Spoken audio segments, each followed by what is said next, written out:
From Joe Yenny Stadium in Metairie, Crescent City Sports is proud to bring you Louisiana High School football. Tonight, it's a matchup to decide the District 9 3A title as the Patrick Taylor Tigers come across the river to take on the Haynes Academy Yellow Jackets.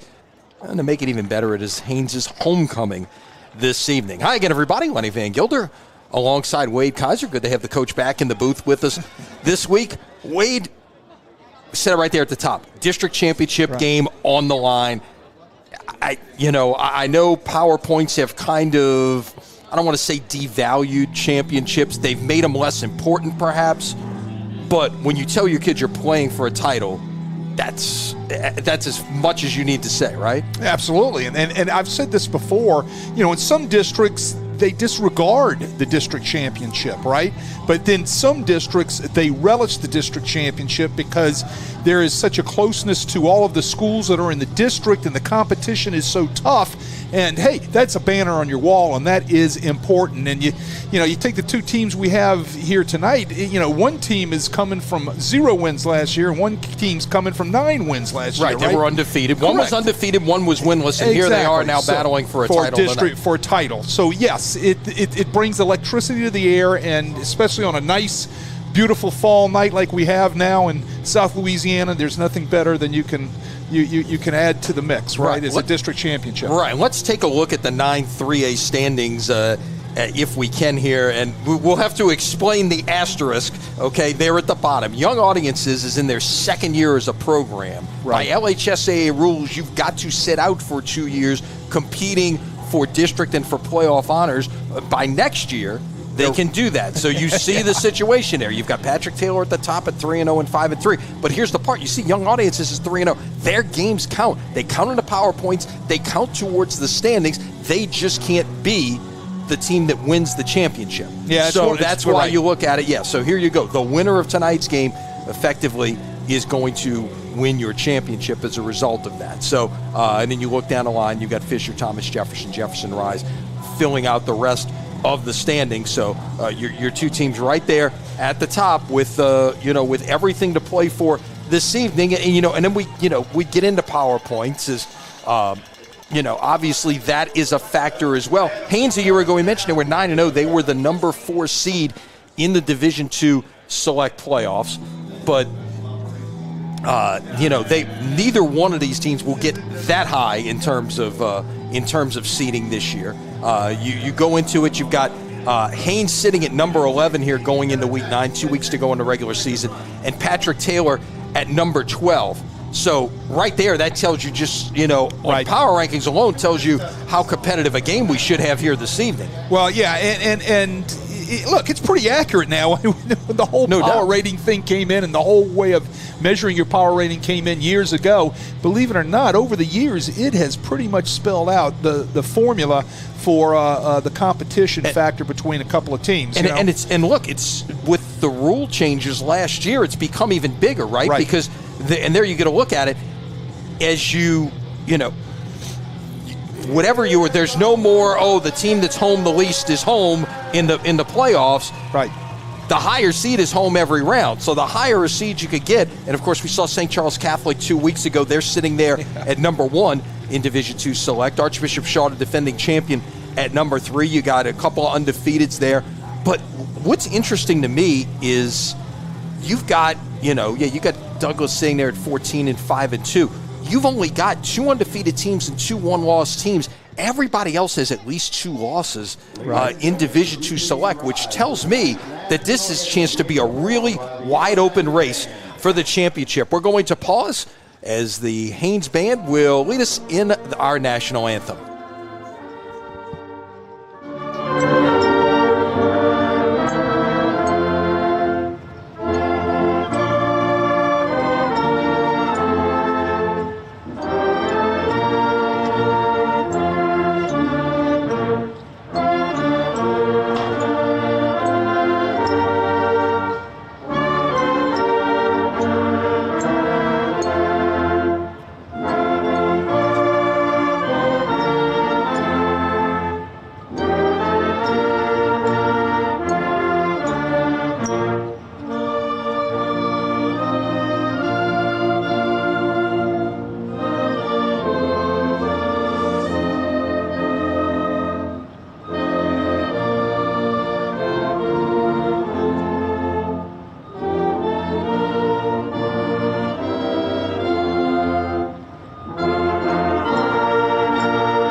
national anthem on a beautiful Thursday night for football. We finally got, Wade, football weather.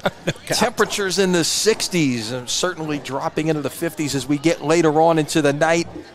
Beautiful, clear skies, and might I add, two well-dressed teams. It's going to make it nice and easy for us to try to call a football game this evening. But two guys we're going to be looking at, it's going to be number 7 in white and number 4 in gold. Two very talented and productive running backs, Logan Rogers of Patrick Taylor, who's got 1,368 yards on the year, and Brady Cribby of Haynes, 1,360 yards on the season. We can pretty much tell you those two guys are going to get the football a little bit tonight. No doubt. And you know, you're talking about Logan Rogers for Patrick Taylor. Look, according to Coach Bourgeois, he's the bell cow of the offense. He's physical. He can run away from you. He can make you miss. Here's the secret. He's been starting since an 8th grader, right? And then Brady Cribby on the other side for the Haynes Yellow Jackets. You know, he replaced a really great running back from last year, Lachlan Clavery, who rushed for over 2,000 yards in last year. And you know, he has been nothing but spectacular all year for the Yellow Jackets offense and head coach P.J. Sprunk.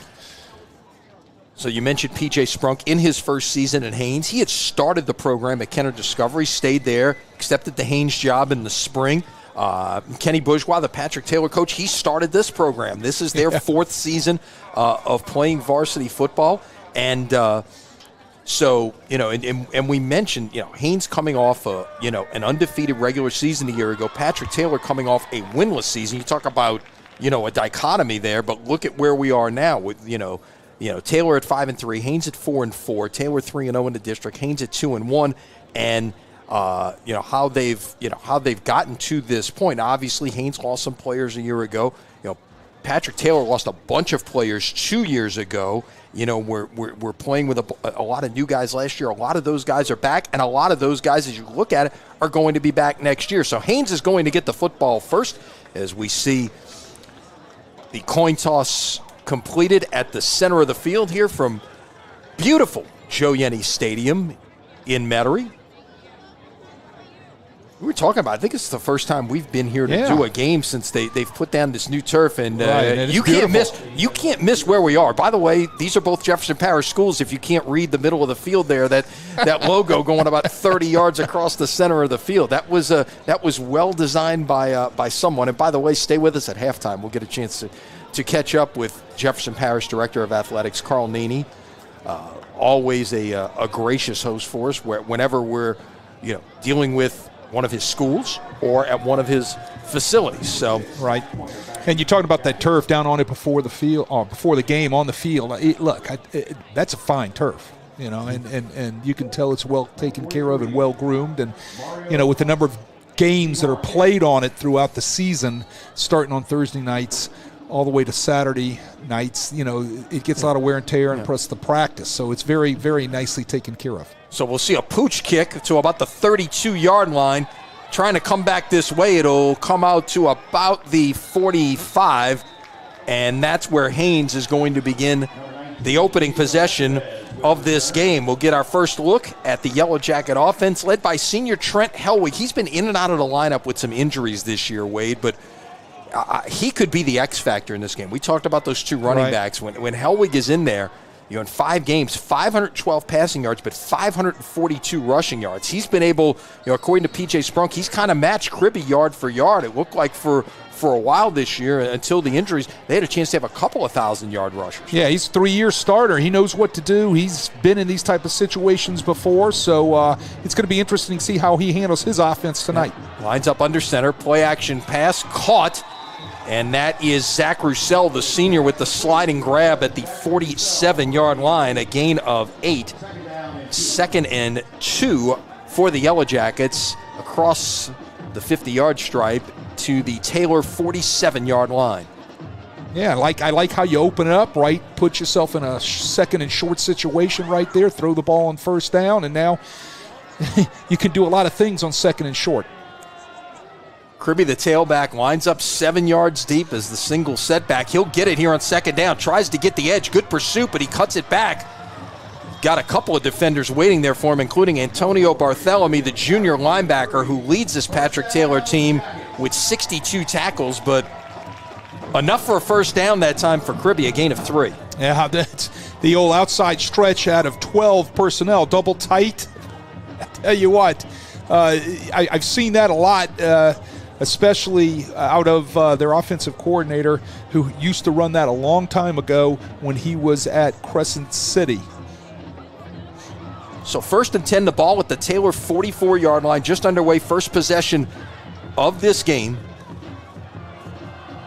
Tries the left side once again, and Cribby is stacked up. Looked like Tyler Tran, the reserve DB, was in on that stop. Well, there's the stretch again, running it into the boundary where they feel like they have the numbers. Nicely done right there by Tran, coming up from his safety position to be able to make that hit. Fits off the linebacker nicely and takes away any type of cutback by Cribby. 2nd and 10 at the 44-yard line. Cribby once again. And might have got a couple. It's like let's see, the near side official's going to mark it at the 42. The far side's got it at the 43. Let's see where they put the football down. I think they are going to back it up to the 43. So this is going to be 3rd down and 9. Not necessarily the situation that P.J. Sprunk wants to put his offense in. Certainly Kenny Bourgeois' defense. You're liking a 3rd and long situation here, although in the position of the field, could this be 4-down territory perhaps? Well, you would think. You're going to see out of Patrick Taylor tonight basically a 4-2-5 type of look where you're going to always have a free safety in the middle of the field with some sort of thirds coverage or man underneath with a free safety. We've got 10 guys up tight. Hellwig looking to roll, looking to get to the perimeter. He got there and got the first down and then some. Pushed out of bounds by Tran, but not before. Hellwig comes up with a gain of 14 yards, and there's his legs at work, Wade. Yeah, Hunter Smith trying to keep contained, but look at him get the leverage. Talking about Hellwig on Hunter Smith right there, and he turns it on. You can see the jets that he's got, so he could be the X factor for that Yellow Jacket offense tonight. Just couldn't keep the edge fit. Talking about Hunter Smith from Patrick Taylor. So at the 29, play action. Pass is in and out of the hands of a defender right there. That could have been a big play for William Schmidt, the junior strong safety. Yeah, ball a little bit off the play action pass. Look at the curl route right there by the tight end. And you can see Schmidt go up and just, he knows it. Look, he wants that one back. Love the play action, though. I think they went to the wrong receiver. They should have hit the back out of the backfield who was running free. Talking about Cribby off of the stretch fake. So 2nd and 10 for the Yellow Jackets on this opening drive of the game, which has taken nearly 3 minutes already. Screen pass is well designed and room to run. 20, 15, 10, 5, and in for the touchdown. A late flag for what appears to be a horse collar, but the tight end Matthew Benura on a well-designed screen pass that time. 29 yards from Hellwig for the score.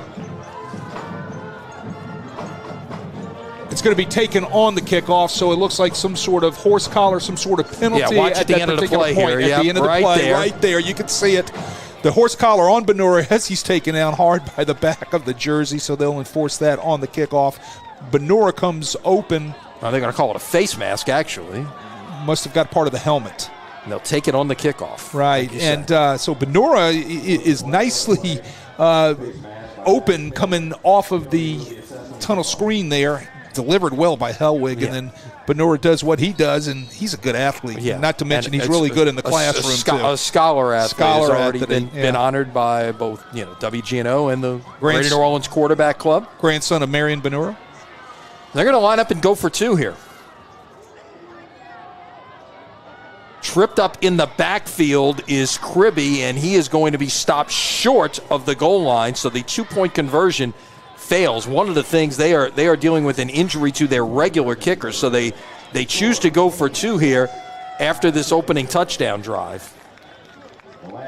Yeah, great play by big number 68 in there. Jackson Norwood, defensive lineman for Patrick Taylor, trips Kribbe up just short of the goal line for the 2-point play. So we would assume, because their kicker is hurt, we're going to see 2-point conversions all night any time that Haynes would happen to score a touchdown. Certainly a possibility for sure. Although Noah Hearn, who is the backup kicker, Coach Sprunk said he has confidence in him, just not choosing to use it right there. So we'll get the 15-yard walk-off here. They will move the ball across midfield to the Patrick Taylor 45-yard line, and I guess you've got to be ready for an onside kick in this situation, Wade, after that, or certainly a pooch where you've got a chance to maybe run under one. Well, because of the yardage and the situation where it is, and you don't have your regular kicker out there, so you got to be, heads up on some sort of squib kick, end over end, dribbler, something of that nature, which could cause an issue or a problem for your return team.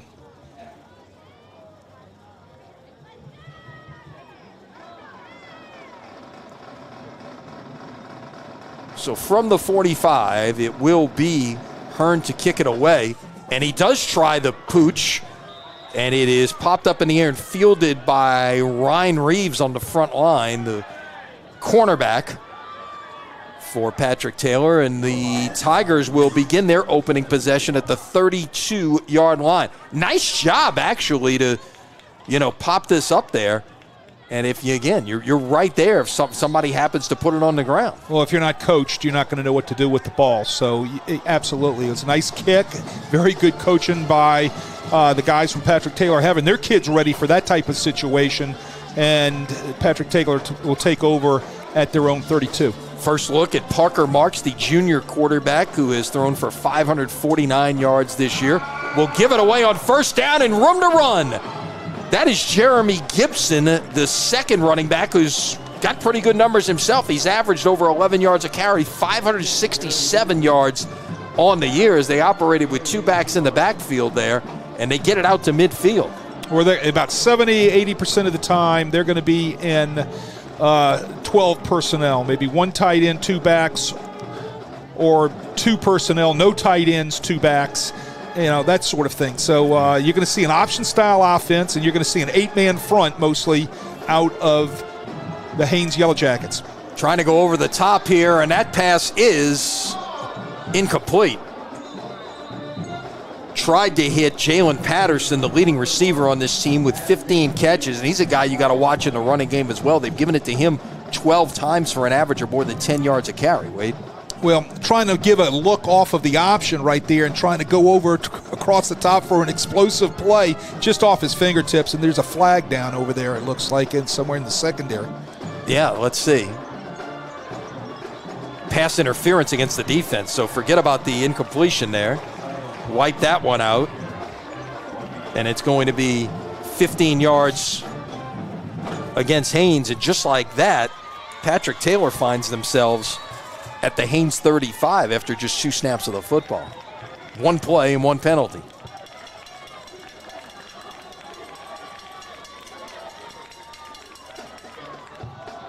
Give it away up the middle and room to run. Past the 20, out to about the 18-yard line goes Logan Rogers. His first carry of the night is good for 17 and a first down. If you don't close down the first option of a triple option offense, this is what can happen, right?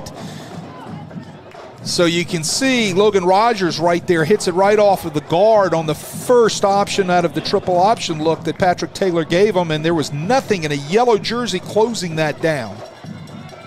The first threat needs to be taken. Now we see more of a traditional option look. The quarterback will keep it this time and go for about 4. That is Marks. Marks on the year has rushed for 305 yards on 51 carries. Well, to be an option quarterback, you've got to be an unselfish guy, right? I mean, the thing you've got to be able to do is give it up, make sure you're getting your reads, understand not all the time is the ball going to be in your hands, and you've got to distribute the ball on that option according to what you're getting from the defense, and that's exactly what Marks is and has done this season.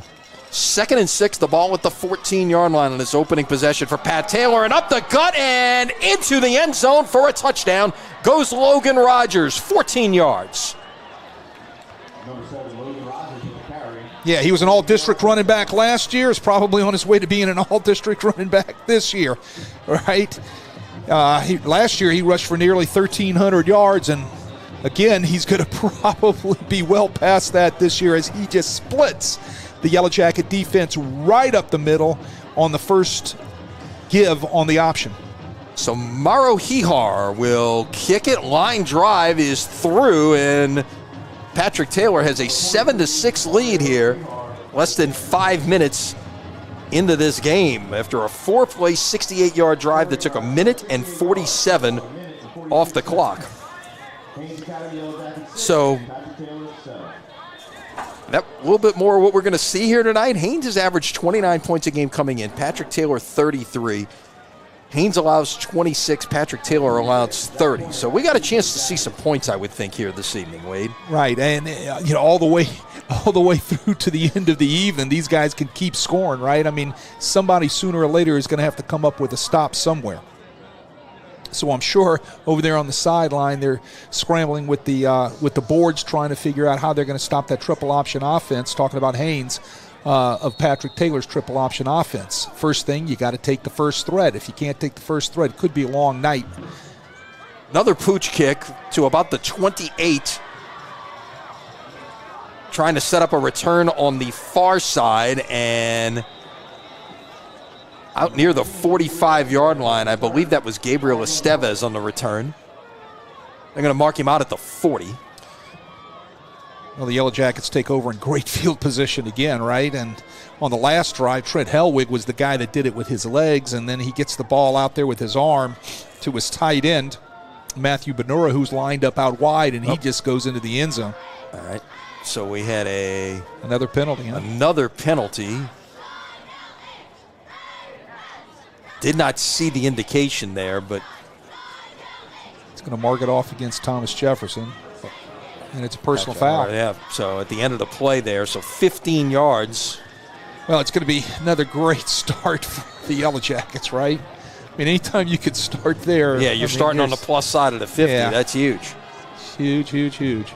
All right, so from the Patrick Taylor 45-yard line. Again, it saw much of this in the first drive and under center, and this time Kribbe breaks free. His best run of the night thus far will get him about 14 for the first down. Well, he's banged up into the backfield, Lenny, and he just breaks that tackle. Watch right here at the top of your screen. Bang, somebody sticks him in a white jersey right there behind the line of scrimmage, and you can see the strength of Kribbe. He just runs through the arms of that tackle to pick up a nice gain and move the sticks for the Yellow Jackets.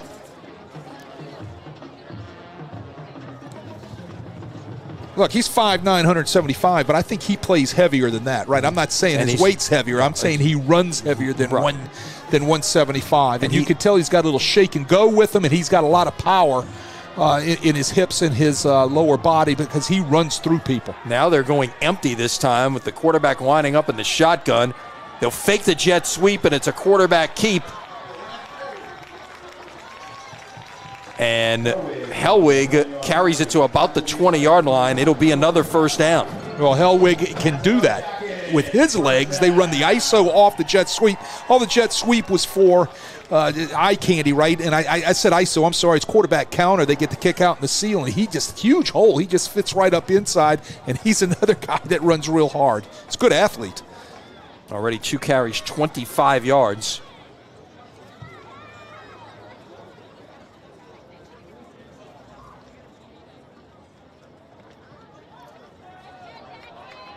Here's your empty look again. Work once. Now they're going to run it this time with the running back, Kribbe, who is lined up in the slot, turns the corner, and will get another first down. It'll be 1st and goal at the 6-yard line, a gain of 14.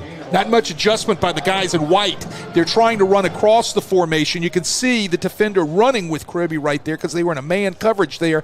He's not going to get there, not on Kribbe, right? You have no support coming from your edge out there to be able to turn that back in. Kribbe's going to make a lot of yards, but apparently it's coming back with a flag. Everything, yeah.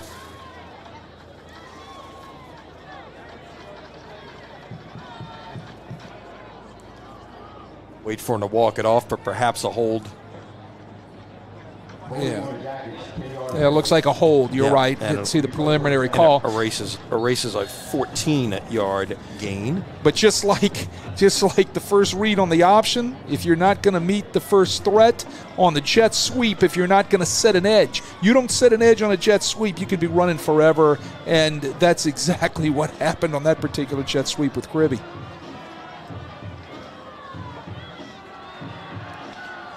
Ball's out, and Haynes jumped on it there. That could have been a disaster. Well, the guy that got home, offensive lineman was Matthew Spire, got there. Yeah, well, the guy that got home was Bryce Brazier, as well as Jackson Norwood. Look at them get in there, as well as number 44, Hunter Smith. Looked like he got a piece of the arm. Yeah, Norwood and Hunter Smith just met at the quarterback, got it out of there. Well, that's a package, it looks like. They've got a nice little quarterback keep off of the jet sweep. They've got the jet sweep. They got the jet sweep pass. So 2nd and 20 at the 30-yard line for Haynes. Nice looking run this time, and they're going to get the first down with Brady Kribbe. That looked like a slow developing play at the outset there, Wade. Right. And all of a sudden, Kribbe just squared his shoulders, and there he went. Well, it's a gap scheme with the counter look backside. They pull the guard tackle backside, and he bounces outside the blocking of the kick out in the seal to make a lot of yardage. You know, Patrick Taylor's guys just didn't get there. So 5 carries, 38 yards. Well, it's always nice when you get a penalty in the middle of your drive, but you don't fret. You can just come back and make it on a couple of plays to pick it up when you've got a running back like Kribbe. So from the 10, Kribbe stopped, maybe behind the line of scrimmage. No, they'll give him no gain. There's that outside stretch that they ran in the first series for a nice set of yards. Steve Strapolo, who I mentioned earlier at the top of the broadcast, their fine offensive coordinator and great coach for a long time in the city area, who was at Ridgewood for a long time and did a great job there. He loves to run that outside zone stretch. I think he can teach anybody about that particular play. He knows so much about it. So that's the reason why I said it looks so familiar when I see them running that zone stretch out there at a double tight formations. 2nd and goal at the 10. Option look, pitch it. Kribbe trying to get to the edge, can't get there. Nicely defended by Bartholomew from his linebacker spot. Give him 2, and it's going to be 3rd and goal at the 8. And, you know, this is clearly, especially with the kicking situation, Wade, you got to be thinking this is 4-down territory for Haynes. No doubt. That pitch is a little bit behind him. He gives that to Kribbe out in front. Kribbe's got a shot to beat Bartholomew to the corner, but Kribbe had to kind of look back, slow down a little bit because the pitch was off mark. That allowed Bartholomew to catch up with his foot speed to make a fine tackle. So 3rd down goal, ball at the 8-yard line. Quarterback will keep after the fake to Kribbe, and Hellwig will get to the corner for the 8-yard touchdown, and Haynes regains the lead. All right, so far like a tennis match, right? Ping, pong. Here we go, quarterback counter. There's nobody out there to set the edge. They got a great job blocking out there by their perimeter. Their wide receiver on the perimeter, number 8. That was Noah Hearn doing a great job blocking the corner, which allowed Hellwig just to walk into the end zone. When you can't set the edge, you're going to walk into the end zone out there. So 7 plays, 45 yards. Took nearly 5 minutes that time. And they're going to go for 2 here to try to get this back to a 7-point lead. And they're going to line up different look here, a jumbo formation. They got an offensive lineman in the backfield. And they will give it away. And nice job by the Taylor defense to stuff Kribbe short of the goal line. And it is a 12-7 game with 2:14 remaining here in the first quarter. Yeah, well, that's Big Jackson Norwood again, right? Look at that, man. I tell you what, Big Jackson Norwood doing a great job getting off the block, 6'3", 285 pounds. He's a load to block for that offensive line of the Yellow Jackets. He gets off the block, comes down the line of scrimmage, and bangs them up right at about where the ball was snapped at the 3-yard line. So, like I said, this is setting up to be a tennis match, yeah, right? we could be going back and forth. Look, we gave you the numbers, okay? This is, two teams that average 29 and 33 points a game. These are two defenses that allow 26 and 30 points a game. So, it's got a chance to be that kind of game. Yeah, well, and it's been like that for these guys all season, right? Now, just let's say you were throwing in the mix young audience. Have you seen their scores this year? No, those guys have been putting up a ton of points, right? So another short kick this time. Juggled at the 29-yard line and taken. That's Jalen Patterson who'll get it out to the 39-yard line. And Patterson a little upset with himself right there that he didn't make more happen. Actually, they'll put it down at the 38-yard line. That's where the Tigers will begin their second possession of the night with 2:10 to play in the first quarter. Tonight's coverage for Crescent City Sports brought to you by the Lamarck Automotive Complex in Kenner. Lamarck Pre-Owned has a huge selection of pre-owned vehicles, all makes and models. We have great deals. Must be a reason. Thanks to Ronnie Lamarck and Ronnie Jr. and Ray Hoffman and the entire team at the Lamarck Automotive Complex for their support of high school sports here on Crescent City Sports. On first down, give it away to Gibson. He will get about 4. Well, one of the things Patrick Taylor's got to do if they want to have success offensively, and they've had it so far here in this first quarter, is they've got to stay in front of the chains. We talk about these things every week. And look, it's not just at this level, but it's at every level. You got to stay on schedule. You got to stay in front of the chains, right? And in order to do that, you've got to establish a run game. That will open everything else up. Got to get 4 yards, right? You get 4, you're going to get at least that here. It's a first down from Logan Rogers, who gets it out to the 50, gain of 8. Well, we used to talk about 3 first down, right? So as long as you're getting that 3.5 to 4 yards on that first pop, you're in good shape, and you can see how there on second down, everything at second and medium was a nice pickup for Patrick Taylor right there to move those chains and stay on schedule. I mean, look, this is at every level, and you hear coaches talk about it, and it's not just coach talk. Well, option near side this time. Room to run. Out past the 40 to the 39-yard line goes Jeremy Gibson. First down, Tigers.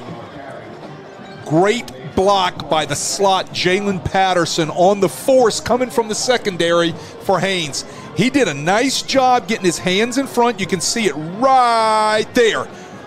Then he let go at the perfect time so he doesn't get that holding penalty. You know, the little bit of acting when you throw those hands up like that, let the official know that you're not holding. But it's about timing. When that ball gets to you or it's just slightly past you got to disengage. Here comes a blitz. Final minute of the first quarter.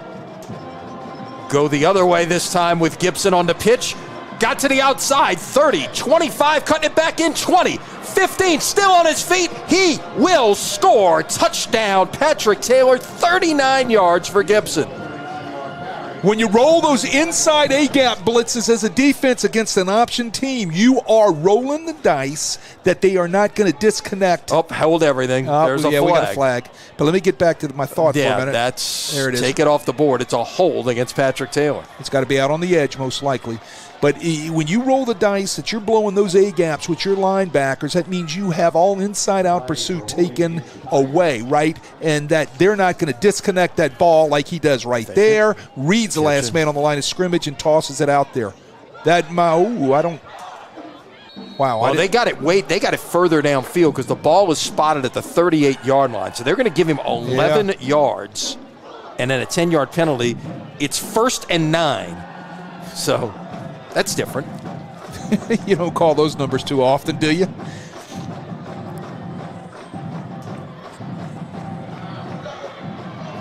And this time it's Rogers who steps out at the 30-yard line. It'll be just shy of the first down. 3rd down and 1 coming up for Patrick Taylor on what might have been the final play of the first quarter. Let's see.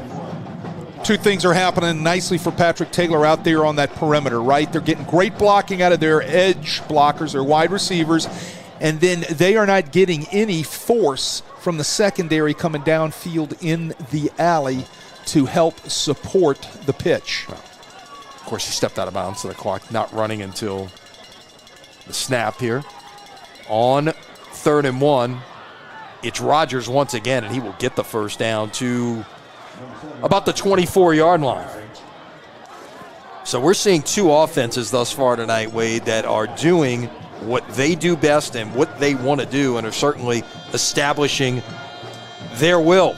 And is back and forth as we have 12 minutes in the books from Joe Yenny Stadium in Metairie. Your score is Haynes Academy 12 and Patrick Taylor 7. Second quarter when we come back here on Crescent City Sports.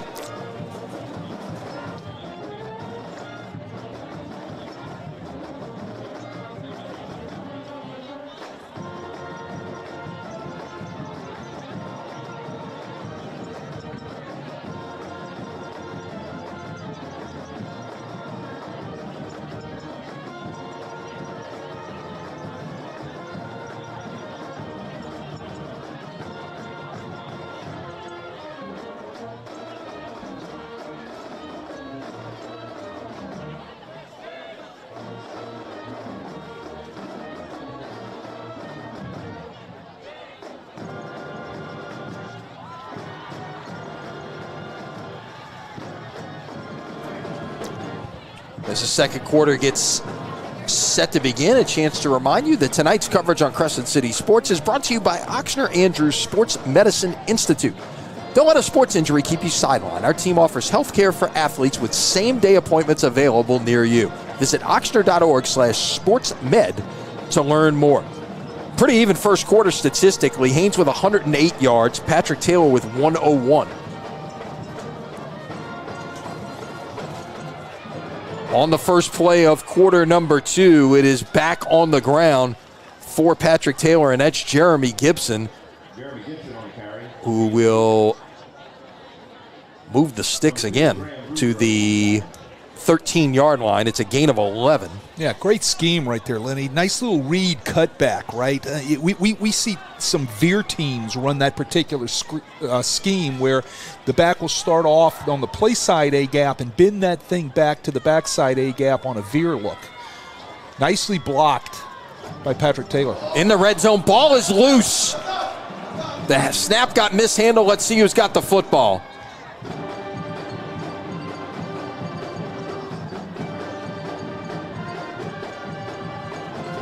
Yeah, they're going to pile that thing. Looks like Patrick Taylor. Yeah, and look, watch it again here. That could be the telltale sign tonight of everything that's going to happen. It's who's going to turn the ball over at the vital time in a football game when both of these teams can score at will on each other. Who's going to get that stop? Who's going to get that turnover? That could be the telltale sign of this football game and this district championship.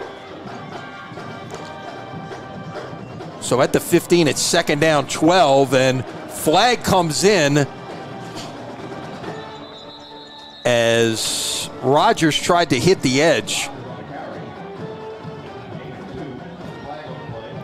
And it is holding against the Tigers, and P.J. Sprunk's got a decision to make here, I think. Because this would be 3rd and 12. You could have 3rd and 12 right here, or you could take the penalty and make it second down and 22. And it looks like there's a whole the Yellow Jackets are going holding. Yellow Jackets are going to take the penalty and back them up. Yeah, it looks like Bradley Perry was the guy that got there first for the Yellow Jackets. Nicely done. But when you talk about holding in there, when that flag came flying in, they had a bunch of white jerseys with hands all over yellow jerseys. So there's really no way to get a number there. Second down and 22. They've got the pitch on the outside to Gibson. Does it get there? Zach Pointer up from his linebacker position to blow that up for a loss of 1. Yeah, well, Zach Pointer got off his block, right? Zach Pointer showed some speed to run it down. You can see right there at the top, there's the block. You can see that Rodgers is trying to get a block on Pointer, but Pointer rips over the top of him. Nicely done, young man, to get out there and make a tackle for a loss. So some good adjustments here in this series of downs by Haynes, after not providing a lot of resistance to this Patrick Taylor running game in the first quarter.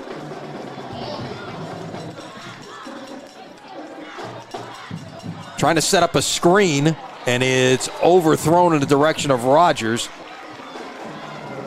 And it will be 4th down. Yeah, well, that's not their forte, and you can tell that's not their forte, right? Trying to set up a little screen out here. Initially got everything blocked, but everything on the yellow jerseys get off of the blocks. Nicely done, and the ball is thrown awry.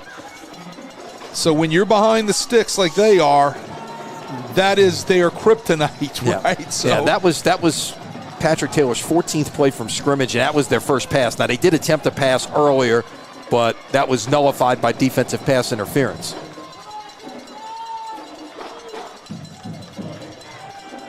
Gonna take a shot down the far side, and it's overshot in the direction of Preston Champagne, and Haynes comes up with the stop on downs. There's your break of serve, Wade.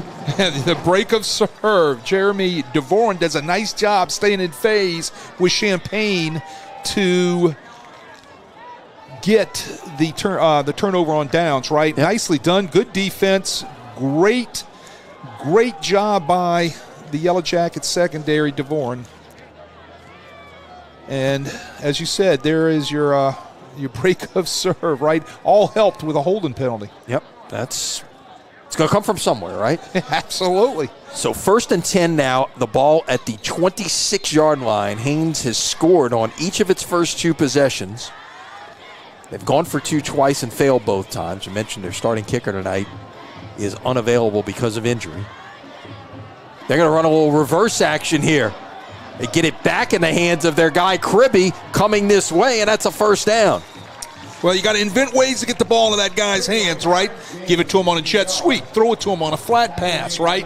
Or hand it off to him on a reverse. And look at the blocking that's out here on the edge at the wide side of the field. Yep, you got some of the flow going that way, and here he comes back the other way. Love the first down call. Love all of the artists, the art put into the call and the way it's blocked out there. Nice job by the Yellow Jackets. That's 54 yards on 7 carries for Kribbe.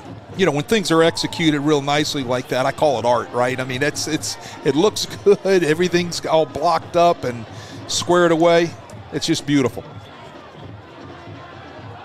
Tried to run the slant pass that time in the direction of Benura, and it very nearly went the other way. It's going to be 2nd down. Well, it was way behind him, number 1. It was way off mark. Number 2, you're right, that could have easily been picked off. Take a look at it again here, off the jet sweep again. And it's a little high and behind Benura. Benura didn't have a chance. Imran Habib, who was in the vicinity there.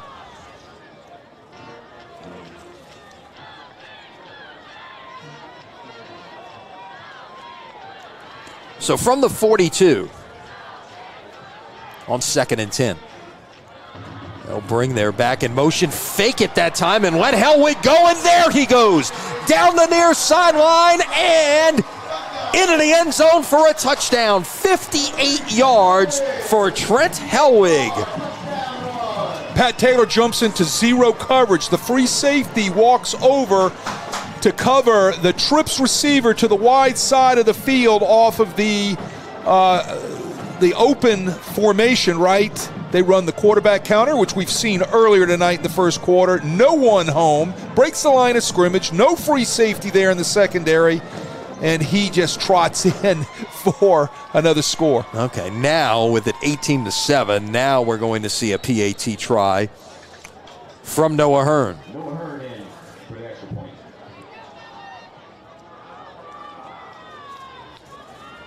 Kick on the way is good. Well, there you go. I mean, that's, you know, usually you see it the other way around. You start going for 2 when you can't make your PATs. But we all know that the kicker's hurt tonight for the Yellow Jackets, Bennett Nelson. So Hearn is taking on, and we got flags on the play. Oh. Imagine that. So Hearn's been taking over the kicking duties, and they've been electing to go for 2. So Hearn comes out there and puts it right through the uprights and says, take that. Well, so it's one of those things, you start chasing points too much, you give the other team a chance to maybe, back in it. So we got a dead ball, personal foul. It's against Haynes. Up. It means it's no. Are they gonna? Oh, I thought they were gonna retry. No, the kick is good. No. Of course, it's a post So Correct. the situation now is Haynes will have that, like they kicked off from the 45-yard line of Patrick Taylor earlier. This time they're going to kick off from their own 25, and this would set the Tigers up for some potentially very good field position. Yes, so they'll move it back 15 yards on the kickoff, as you said. But, I mean, getting back to the 2 points versus the 1 point, the kicker being hurt and everything for Haynes. I love it when Noah Hurd trots out there and just bang, puts it right through the uprights. He just went back over to the sideline and said, Coach, you should just let me kick all along. Well, you remember we saw a little bit of this going on with the Legacy School, right? And they started chasing points, and the next thing you know, it's like basically, St. Charles Catholic was in a position to kick a field goal to tie. Yeah, well, I mean, I can remember when the analytics started coming out, and everybody was carrying the chart around when to go for two, and so on and so forth. The old chart is no more, right? Is no more, and now it's a different set of analytics, and you're factoring in there the time factor in the football game, as well as the capabilities of the opponent's offense and defense, right? Here's a kick going to be attempted to be fielded, and it's going to go through one set of hands, but on the spot to recover it is Dean Syed, the freshman defensive back, right at about midfield. You got to get on that football because, again, it is a free kick. Yeah. Whether you touch it or you don't touch, it's not a punt. When you touch it or don't touch it, the kicking team can pounce on it. So Patrick Taylor will take over at midfield here, now down 2 scores, 19-7 with 8:45 to play in quarter number 2. Again, the District 9 3A championship on the line. All with valuable power points as well. On first down, nice run here, and getting to the sideline, stepping out of bounds after a gain of 16 is Logan Rogers. Well, I mean, you're seeing a nice combination between these two running backs, right? Rogers and Gibson. They both have some giddy up. You can see the jump cut right there. They both have great vision, right? And they know where they're going once it's blocked. How about this one, Wade? We're 15 and a half minutes into this game. We've got 4 backs in the game already with over 50 yards rushing. There you go. Rogers and Gibson for Patrick Taylor, Helwig and Kribbe for Haynes. And this will be Gibson, who will get it out past the 30 to about the 28-yard line. Give him 6 yards on first down. It'll be second down and 4. Well, there's your inside veer again. Nicely done. Again, a nice double team on the 3 technique right there, and they put him on his back. There's a lot of things you're going to can do when you're getting great push like that up front with your offensive lineman. So on second and 4, trying to get to the right side and just continuing to push forward even when that wasn't there. Logan Rogers has the first down after a gain of 12. Well, both of these teams with their running backs are just chewing up chunks of yardage. Last time Patrick Taylor was down here in the red zone, they had that costly penalty, which put them holding penalty, which put them way back behind the sticks, and they just couldn't recover. So these are things that they've got to be careful of. They've got to be disciplined and make sure their hand placement and everything is in the right spot so they can keep that yellow off the field. Officially from the 17. This time it's a quarterback keeper for Marks. He will get a couple. Give him 2, and the defensive end, Ryan Oquin, the junior, on the stop that time. It'll be second and 8. The ball at the 15-yard line.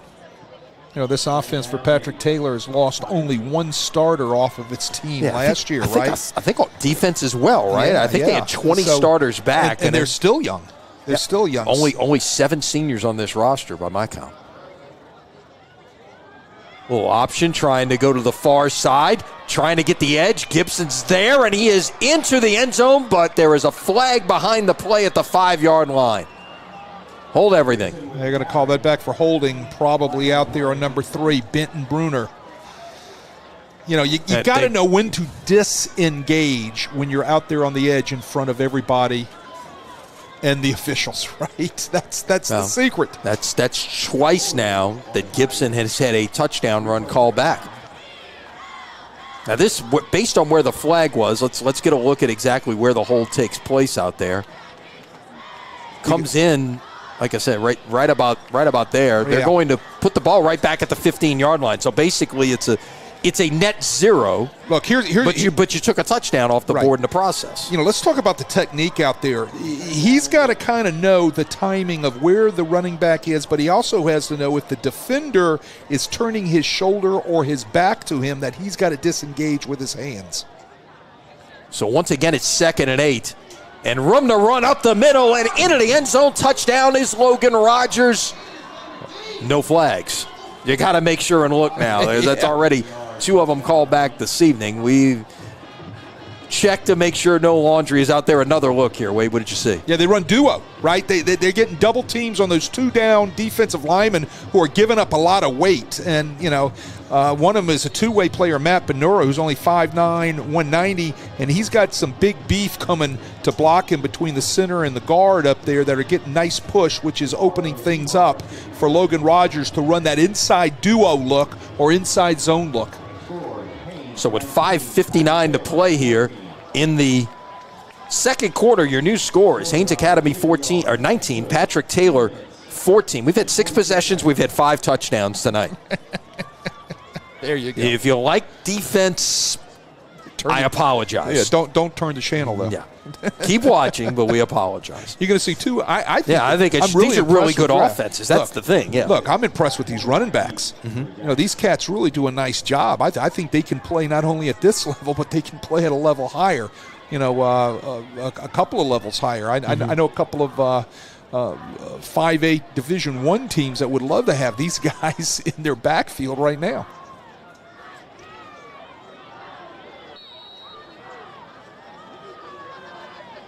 Credit their coaching staffs, credit them, and they've chosen to stay at their respective schools. So, good for them. Short kick taken and fallen on at the 45-yard line.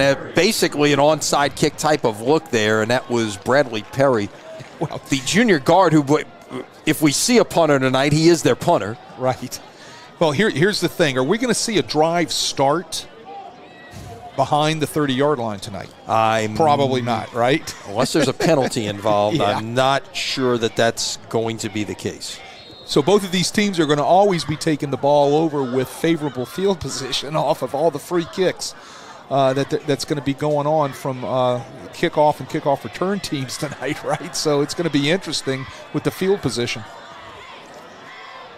So give it away on first down, and Kribbe is brought down in the backfield, and Hunter Smith was there to greet him for it will officially go as a loss of 1 on the play.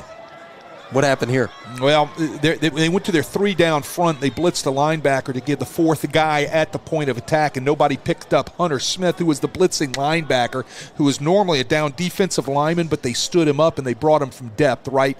So when you get a run-through like that, things usually don't happen well for an offense, and that was a run-through by Hunter Smith.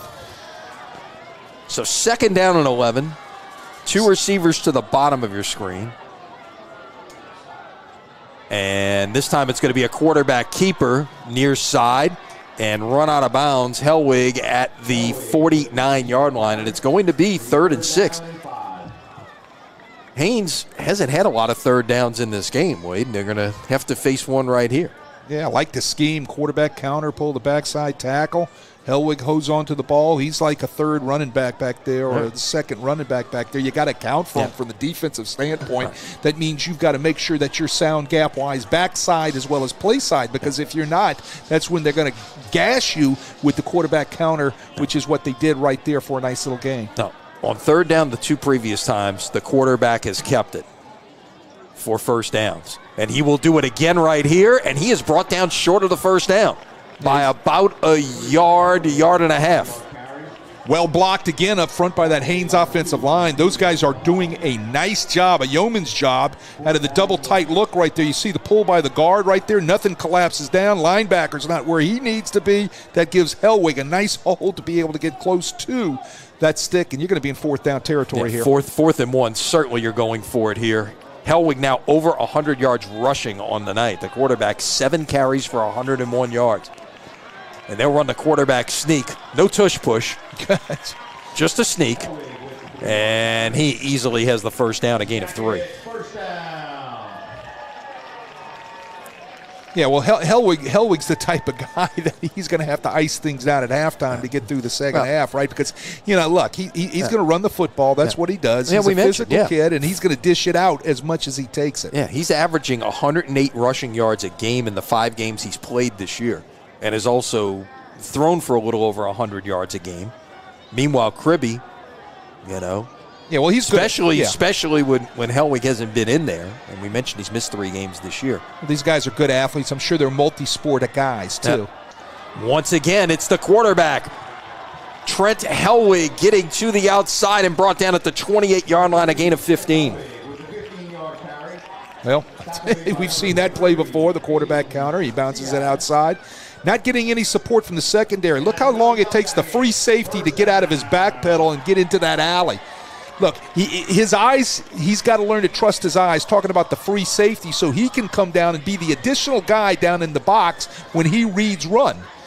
He should be reading that guard center box through to the quarterback, and once he sees 2 pullers in the quarterback, he needs to commit and get rolling now. So at the 28, clock ticking towards 3 minutes here in the first half. This is Kribbe to about the 25-yard line, gain of 3. Boy, I'm impressed with Kribbe. Boy, he's a nice running back, man. And like I said, I think he runs bigger than 175 pounds. Look at him try to swipe off right here. Yep. He's just trying to look like he just tried to stiff off the strong safety, George Reitmeyer. Just swipe. Get out of my way, right? Yeah. He's not a fly.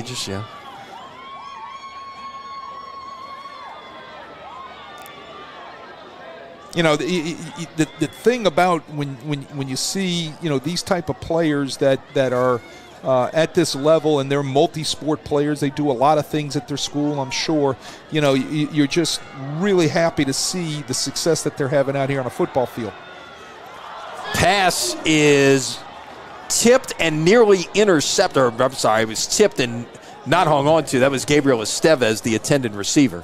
Look, watch on the replay when we see it. They're trying to set up double screen, right? It's a read screen. He's looking right, and then he comes back left. He's got some room to run there, although they were closing. Yeah. And he just goes right through his hands. But it's a read screen.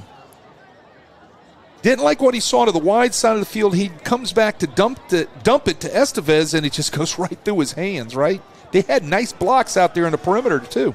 Well, you got to think this is 4-down territory once again. With 3rd and 7 at the 25. They'll go option this time. Kribbe trying to get to the edge. Stretched out by this Patrick Taylor defense, and they will bring down Kribbe short of the line to gain at the 20-yard line. It's going to be about 4th and 2 as the clock ticks under 2 minutes. Watch Bartholomew again coming from his inside linebacker position and run this thing down. This is the second time we've seen him do this on this lead option. Better pitch that time from Hellwig out to Kribbe to give him a chance. But I tell you what, Bartholomew has some jets from his linebacker position to get out there onto the edge. So the 9th play of this drive, it started back at the Haynes 45-yard line on 4th and 2. They'll go quarterback sneak again. I think he just got there. They're going to say move the chains. That's quite the call on 4th and a full 2 right there, Wade, to go that. Obviously, you trust your offensive line to be able to get those blocks up front. Well, they run apex, right? That's what you call it, and that's what you teach with your offensive line. You teach, basically your offensive lineman to apex into the hip of the lineman next to you to get movement, right? And they did a nice job coming off sled drill, right? Sled drill coming off in the apex to get movement on white jerseys on the 2 big guys inside for 1:24 left. We're going to get a timeout here. About to mention, the clock is starting to tick down here, and the ball still sits at the 18-yard line. So with 1:24 to play, Haynes uses a timeout. It's first of the half. And, this is, watching these two offenses reminds me a lot of watching the service academies. You made, by the way, speaking of which, right? You made a great analogy. I'm going to let you go ahead and with these school with Patrick Taylor and right. With Haynes Academy, Thomas Jefferson is in this league. All outstanding academic institutions right. Within the Jefferson Parish school system, and we'll talk a little bit more about that later.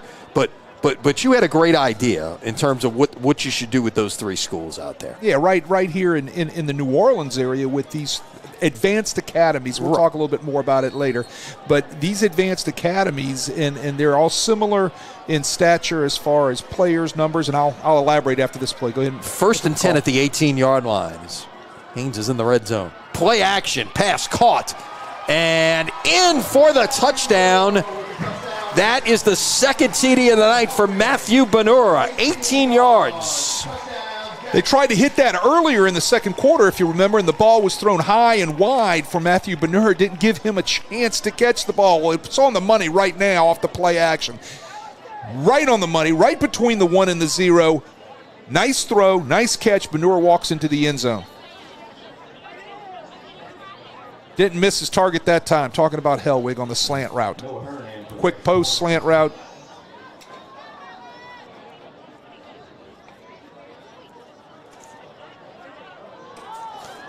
And they'll try to go around the right side and in for the 2-point conversion. That is Hellwig. What else hasn't he done tonight? Well, we need sell to take popcorn. We need to take a look at this because the snap might have been a little bit low and hard for him to handle. He picks it up and takes it. Let's see if it was was it a bad snap? He just went right away. I'm not sure. Well, unless he saw something off the edge. Well, there wasn't a fire call. You didn't see a wing or a tight end release into a route or anything. I think he kind of knew it was a low snap, just decided to pick that thing up and get out there to the edge with his quick feet and legs and everything, and out hustled everybody to the corner. Great play by Hellwig. He can kind of do it all, right? He throws the pass, he runs the ball, and then he holds and probably sells some popcorn too at halftime. Yeah. So kind of does it all. Yep. 10 plays, 55 yards, 440 on the drive as Haynes now has a 13-point lead with 1:19 left in the first half. Now, when you're a predominantly running team, what are you thinking here as you go into what would be a 2-minute drill? Well, the first thing you want to do is get sloppy with the football. That could be detrimental. That right? will go out of bounds.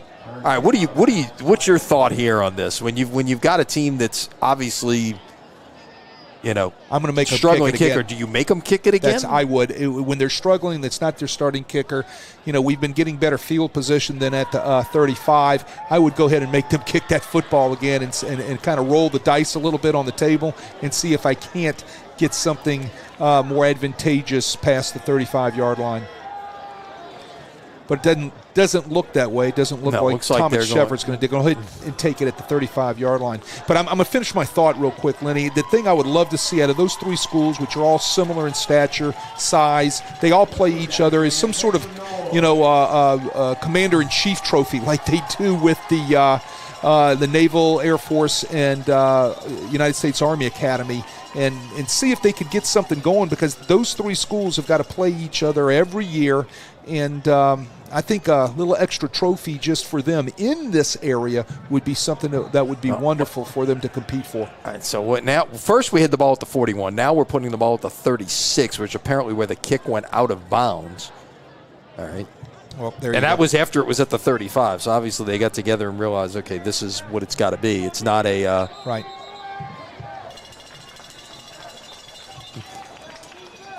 Well, you're talking about... Now we're going to have another conversation. Hold everything here. Right. What do you do as a running team right now is you make sure you don't put the ball on the ground and you run your offense, see if you can pop one. If you get a chance down inside where you can take a shot at your end zone, then you do that. But otherwise, you're very safe with this football right here, and you run your football with your offense. They'll pitch it, try to get to the edge, and Gibson is running down the sideline. Can he outrun the secondary? He can. 64 yards for a touchdown. And I do not see flags. I do not see any flags out there. And what else do? You pitch it outside on the lead option, and you let your Jets take over. Well, great blocking on the edge. Look at the blocking again at the top, and that was Logan Rogers out there at first, yeah. Yeah, that was, blocking at that point was Benton Bruner right out there on the edge, doing a great job. And that time he disengaged with his hands, so he didn't get the holding penalty. And you see Gibson jump to the outside and just turn on the Jets down the boundary. And the kick is good, and your new score with 1:07 to play in the first half is now Haynes 27 and Patrick Taylor 21. That took 12 seconds. Yeah. Well, there's your 2-minute offense. There you go. I mean, what do you do? I mean, but you saw the speed these two running backs have, right? Gibson and Rogers for Patrick Taylor. All right, so we're kickoff unit is coming back out here. I was going to say we could kind of get into that thought a little bit more and just tell you what you're talking about when you're talking about the quality of academic schools here. We'll get into that more at halftime. Right. And by the way, coming up at half, stay with us, Carl Nini, the athletic director of Jefferson Parish. And look, that visited with us earlier this week. Look, that was all just, me thinking off the top of my head about the academy schools because, these guys, and we'll talk more about it here in a minute, but these guys do such a great job, not only academically, but also athletically. That's a deep kickoff back to the 18-yard line and room to run out past the 35-40, out near midfield. And that's Estevez on the return there. A return of about 30 yards. Maybe this is why nobody's kicking the ball deep here. You got guys. You got guys back there. If you can kick it deep, you got guys back there who could do something with it. Yeah, well, not very good lanes by Patrick Taylor. You can see a lot of gaps and holes and plugs. If that was a ship, that would have been like a huge hole in the side of it. It would have been sinking, right? Right, so you got to learn how to squeeze those holes off, and you got to learn how to maintain leverage in lanes as you're running down the field. That just was not a good job in coverage. Right, so same boat here. You got a minute to go, and you've thrown it a little bit more if you're Haynes. Well, you spread it right here. 5 wide, but they're going to bring Kribbe in motion. Now we're going to get a little end around. Estevez might be looking to throw the football. He is going to throw it. It is caught at the 35-yard line and out of bounds. So not only do you pull off the trickeration, but you get the first down and you get out of bounds, and that was Noah Hearn on the catch. Well, the first thing is the corner is gone, right? For some reason, he's coming up, flying up for the reverse, and left the safety by himself to try to get off the top, and had left your receiver wide open, which was Noah Hearn out there to catch the reverse pass. Nicely done by the Yellow Jackets.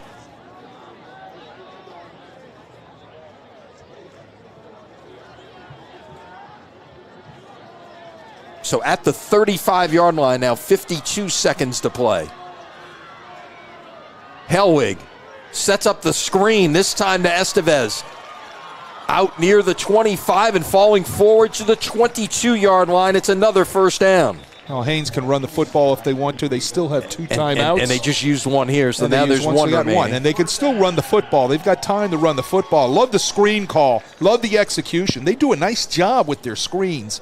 Double screens, single screens, slip screens. Nicely done. They have got a whole package that they seem to have in their playbook, and they execute all of them. Yeah, so 1 timeout and 43 seconds left. Basically, everything's in the playbook at this point. Yeah, no doubt. That timeout gives you a lot of choices on the menu, right? So Hellwig tonight has rushed for 121 yards and 2 touchdowns. He is 4 of 7 passing for 68 yards and another 2 touchdowns. I got a feeling he's not finished for the evening. Right? I mean, no. Yeah, he's got this. This is a long way to go. This guy brings it, man. He is impressive, and you know, he's got a nice little arm that's adequate, right? Mm-hmm. But what he brings to the table for his legs and his tenacity on being physical is really impressive. Yeah, really a dual threat guy, no question. So playing the 22-yard line. Play action. Pass is caught. And once again, it's Benora in for the touchdown. His third catch, his third touchdown of the night. People are throwing hats on the field. That's a hat trick, isn't it? He caught the screen, caught the first slant in this quarter. Well, he missed one bad one, caught the second one, and here's the third one, and he splits the corner and the safety. Not a good job by that safety, not a good job by the corner.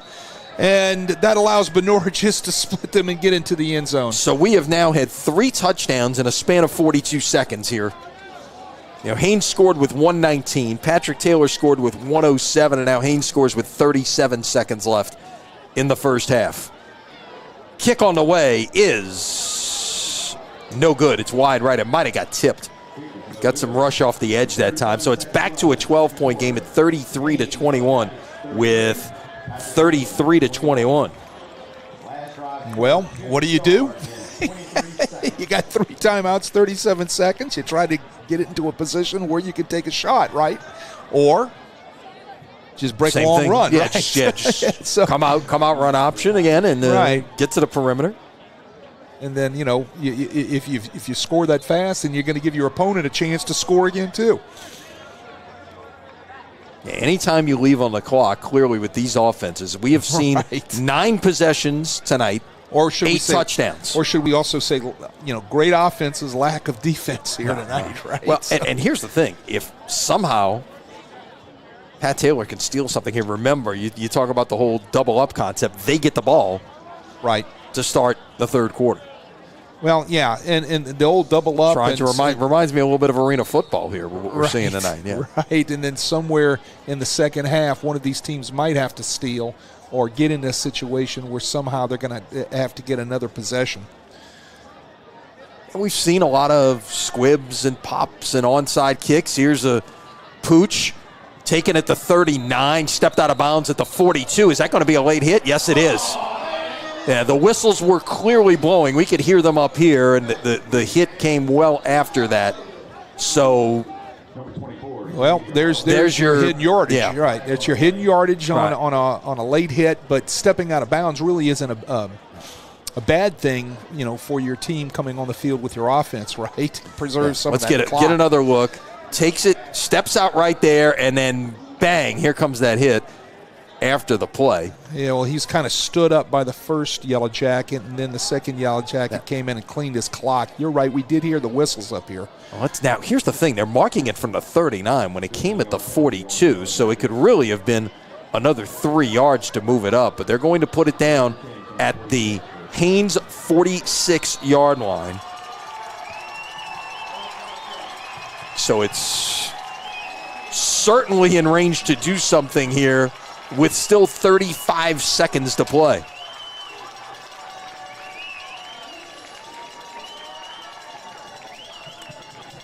Trying the option again with Gibson. Can he get to the edge? No, he's dragged down this time. Remember, they've still got all their timeouts left, as that was a nice tackle that time by Zach Pointer. And Kenny Bourgeois is going to use his first timeout with now 26 seconds to play after a gain of 4. It was executed well, and it was a nice gain. The difference was Haynes brought their free safety down into the box to the wide side of the field, right, in zero coverage. And you can see the unblocked player play off the block right there and come off of the block, number 26, for a great tackle on the running back. That's Zach Pointer. Yeah, Zach Pointer. The senior linebacker. Zach Pointer. And, nicely done by Zach Pointer coming downhill to make that play. Nobody touched him. So, been a big first half as well for Gibson.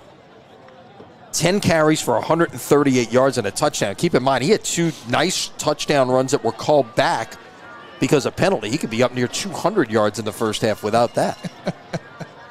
We have another touchdown on the board as well, because that one touchdown got called back, and that was the one possession we haven't had a score in this game.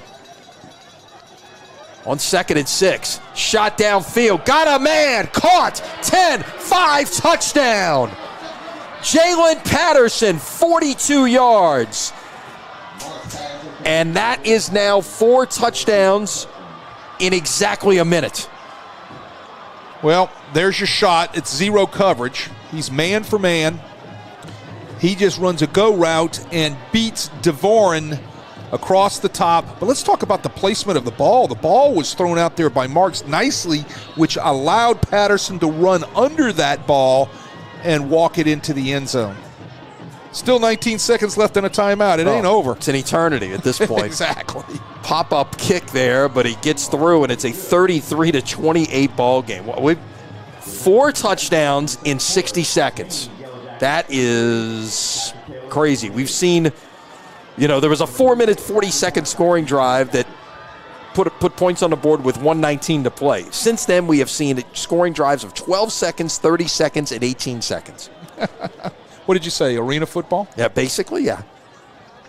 My colleague Ken Trahan called arena football for a while. I'm sure he can relate to this. Wow. Right now, you'd be onside kicking, trying instead of giving the team a chance to score with 19 seconds left. Because there, everything, every play you could reach the end zone on a 50-yard field. Yeah, remind me to tell you about the time I called the arena football office and got Vince Gibson. Yeah. I got a great story on that. There you go. Vince, God rest his soul. God rest his soul. Coached the New Orleans Knight for the New Orleans Knight. That's correct. Here's the pop-up kick. Well, we got a flag. I think Patrick Taylor may have been offside. It gets blown dead right away, and that's Federation rules. They, if you're right, if you're across the line on the kickoff, they're going to kill it right there, and we're going to re-kick. Re-kick 5 yards back. Yep. Let's see if we get a look at. Yeah, I think it was somebody on the far side. Actually, that's where the flag came from. Actually, the ball went out of bounds. So get another shot at it here from the 35-yard line. Although I got to wonder if you try to get something on the ground here and get it a little bit deeper, just to not give Haynes a chance here. I think you squibbed that thing hard right down the center of the field. You never know; it might bounce off of somebody and give yourself a shot one more time, right? I mean, you got to be careful and not kick it out of bounds here.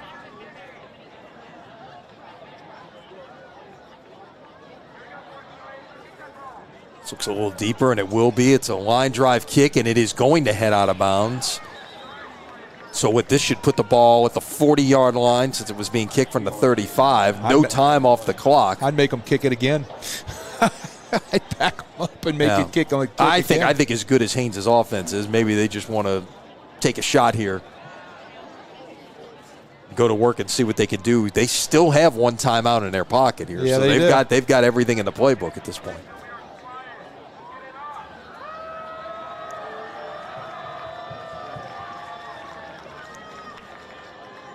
Well, this has certainly been entertainment. So where are they going to put the football here? They decline the penalty.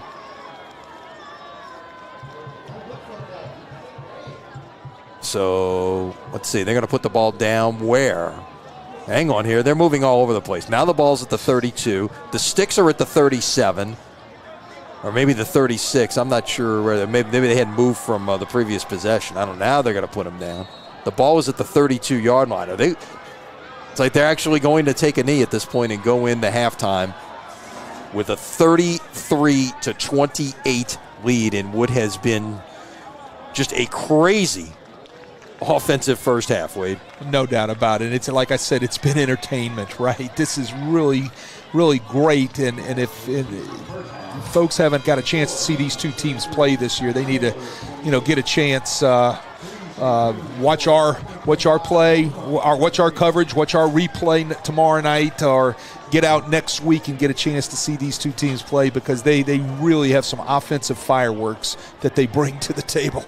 No doubt about it. All right, there's your halftime score. Haynes Academy 33 and Patrick Taylor 28 as the Haynes band will get ready to head out on the field, and the homecoming court, it is his homecoming here at Joe Yenny Stadium for the Haynes Yellow Jackets. But earlier this week, I'll mention, we had first of all, we had two Jefferson Parish public schools facing off this evening. Earlier this week, I had the chance to visit with the man who oversees all of these programs, Jefferson Parish Schools Athletic Director, Carl Nini. Here's our visit. And our pleasure to be joined by Carl Nini, the Athletic Director for Jefferson Parish Schools. Carl, thanks first of all for joining us. And that sounds like a big job, being an athletic director for an entire school system. Talk a little bit first.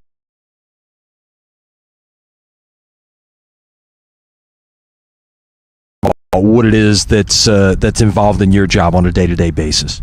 Well, what we do on a day-to-day basis, athletically, we're in charge of the parish athletic facilities, such as at where we are today at Yenny Stadium, Horst Memphis Stadium, Bonneville Baseball Field is another one of our parish facilities.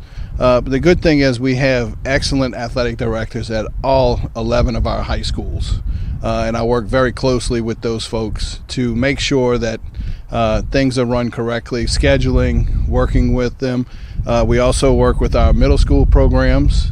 We have 17 middle schools that compete, so we do the scheduling for those schools as well. And we just have instituted this year officially middle school athletic directors.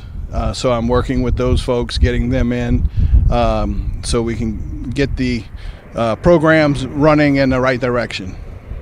All right.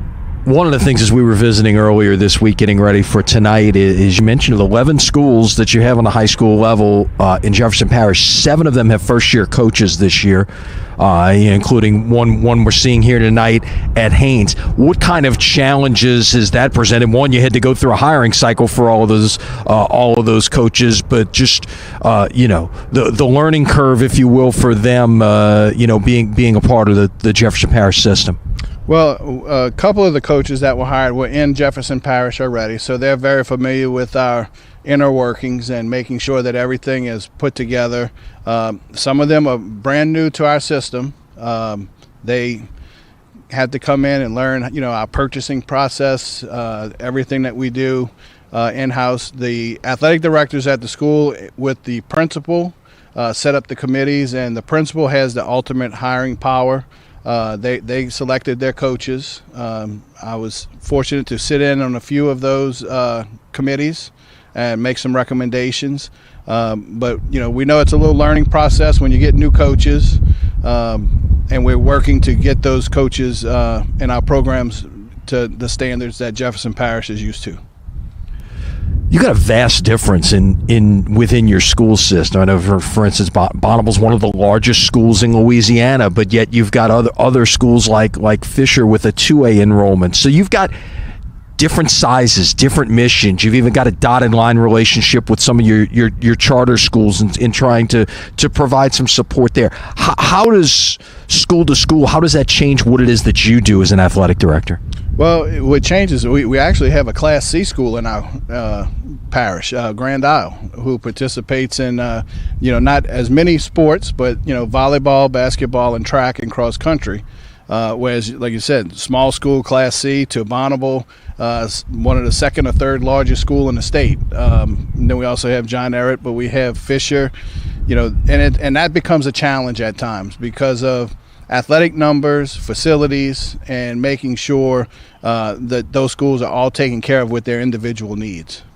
I guess one of the things that you've been fortunate of, at least in how the LHSA has drawn up districts, is a lot of your like institutions have been placed in the same district. Your Jefferson Parish 5A schools are all in the same league. Your 3A schools, as we're looking at 2 of them here tonight, are all in the same league. So I would imagine that that helps from a governance perspective as well in terms of how you operate. It is. When we 2 years ago, when the reclassification took place, we met with the athletic directors to formulate a plan, and we presented that plan to the LHSA. And we were fortunate they agreed with us to put our schools together. It is a whole lot easier when you don't have an outside school. We do have one outside school in our 5A district, which doesn't compete for football honors. But they have a similar background as us, so it works out. And we're going to be meeting again Monday with the athletic directors to discuss some of the redistricting plans. And we know it's going to change with Fisher being 2A. They're not going to play up in 3A this year. So that's going to put them in a new district as well. So a lot of changes going on as we speak, as we get ready for a new round of reclassification in the LHSA. You mentioned these facilities, and obviously these didn't get just built yesterday. So I'm sure there is a lot of maintenance that goes on, but I think people will tell you, to a person that comes in here, that, that Yenny and Memphis, obviously they host football, they host soccer, they host track and field, are as good as there is in the New Orleans area. And I think that's got to be a credit to you and your staff for what you do to be able to maintain and keep up these facilities. I have to give the credit to the staff. I have some guys that have been with the parish for over 30 plus years at Memphis, and they've been working with us. But this facility here, both of our facilities, Hoss and Yenny, we host about 35 football games during the regular season each year in a 10-week period, and then we have the playoffs. And as soon as we finish the playoffs and we're kind of still in the playoff mode, we'll switch over to soccer, and we'll hold about 60 soccer matches at the stadium each season, and then we will go into track and field. So we have our guys put in a lot of hours, a lot of time and effort to keep the facilities up and running. What is it? There's 400 schools or thereabouts in the LHSA. There's 64 parishes. What is it that makes Jefferson Parish schools unique in what they do and how they operate? Well, I think it all starts from leadership. Dr. Gray, our superintendent, is a tremendous leader, and he brings unity to the parish, and he sends out a clear message to all of the students and families that are part of the Jefferson Parish Schools community, and it helps us to be distinct in the fact that we are a family atmosphere, even though we're a public school. Most people don't think of public schools as a family atmosphere, but it is a family atmosphere.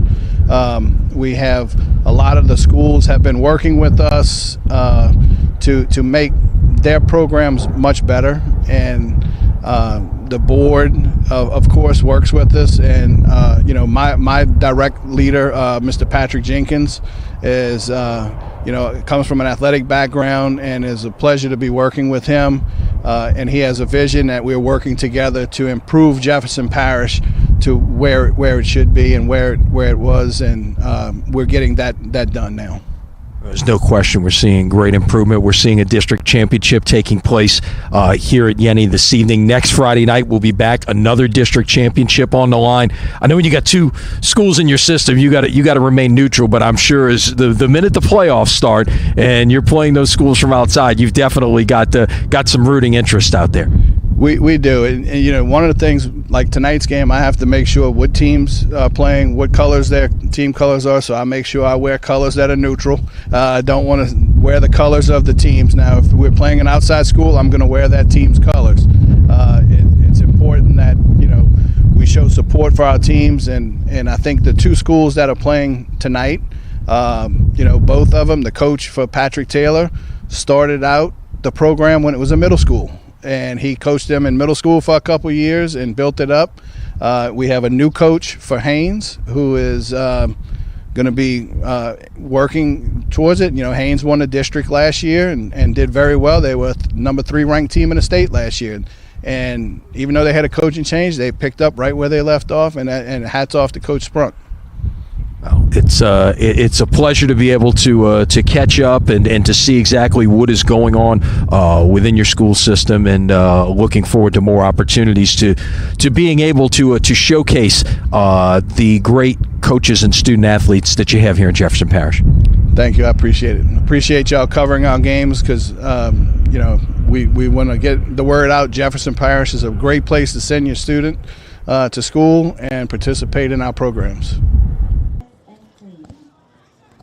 Your 2025 Homecoming Princess is... And we're about to get the big news of the evening here at Haynes' homecoming. As the homecoming court make their way back here for the introduction. Your 2025 Homecoming Princess is Ella Haynes.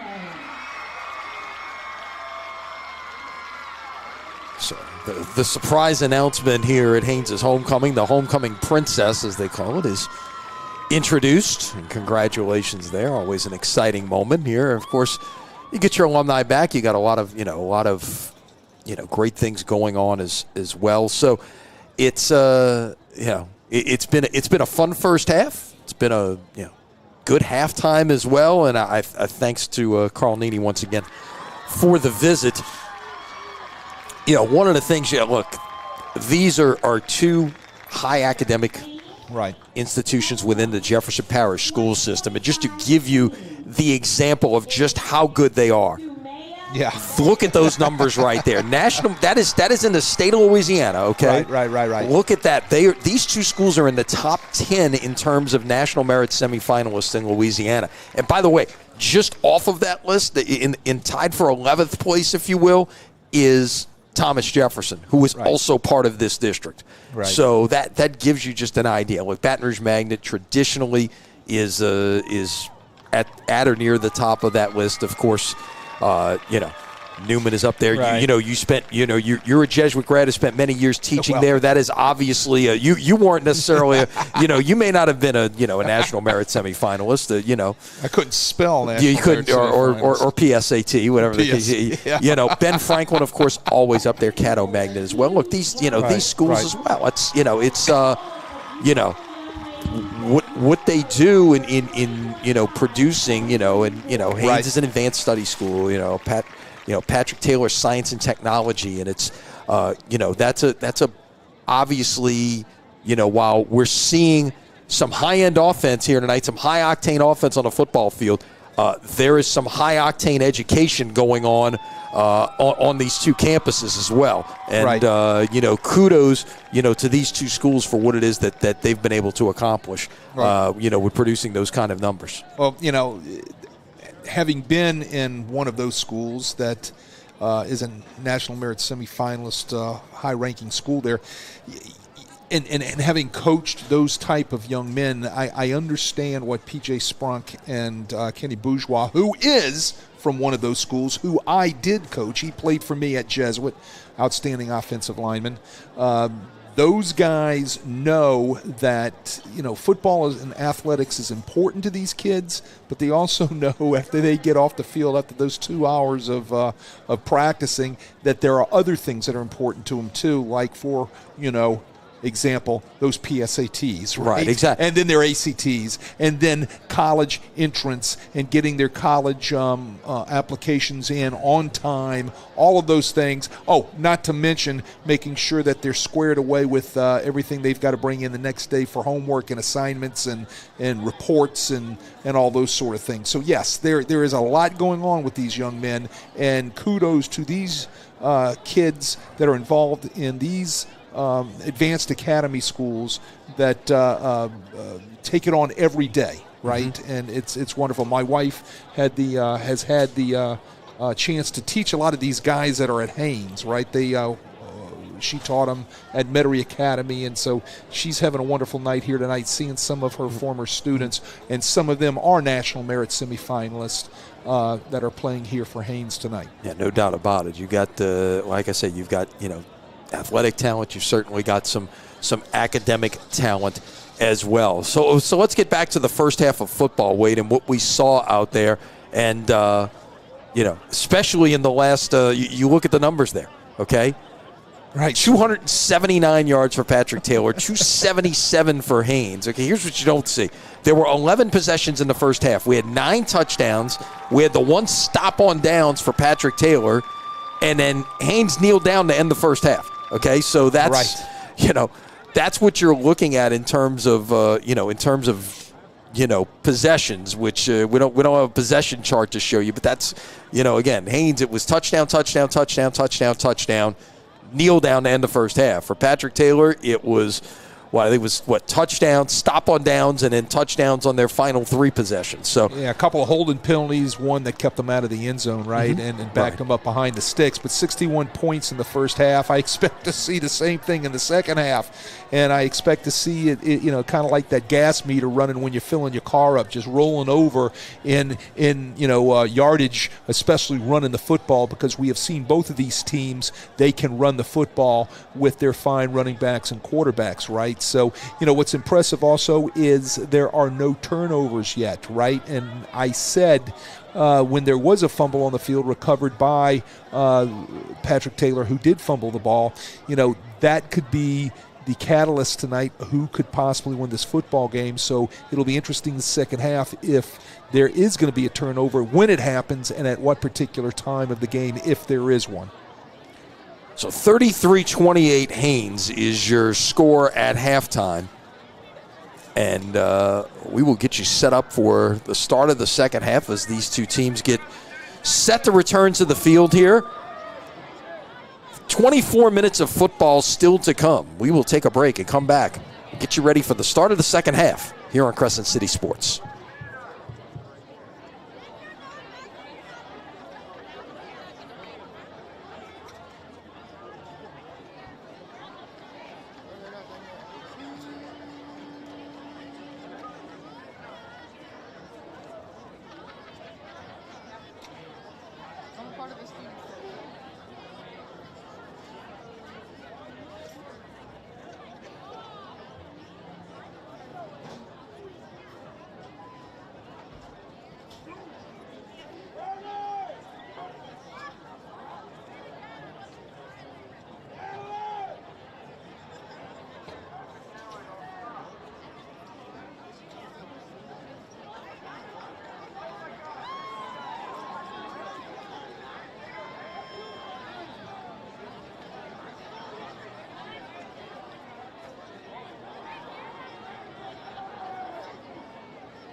So we get set for the start of the third quarter as these two teams return to the sidelines. And Wade, take us inside both locker rooms. What do you think these two head coaches were saying? Well, I don't think they had to talk much to their offenses. Okay, they had to go over and get some stuff straight defensively. Haynes needed to talk about how they needed to stop the options, specifically the very first part of a triple option, which they have run really well, also with the duo in the inside zone. And then the lead option, how they got to be able to get off of blocks and come up and support the lead option, which Patrick Taylor has had a great amount of success with tonight. And what does Patrick Taylor have to do? They need somehow to get their secondary involved in their run fits, because if they don't, not just the running backs from Haynes, specifically Kribbe, but Trent Helwig, the quarterback, who is having a great night with his legs, is ripping them up because there is no fit from the linebackers coming from the secondary. Those were things that I would be or have gone over in those locker rooms. Now, here's what's interesting to me. We came in talking about the 2,000-yard backs, right, Rodgers and Kribbe, and neither one is the leading rusher on their team at halftime. Okay? Rodgers is done. I mean, yeah. There's an onside kick trying to steal that possession to start the third quarter. Haynes thinks they've got it. Wait for a signal.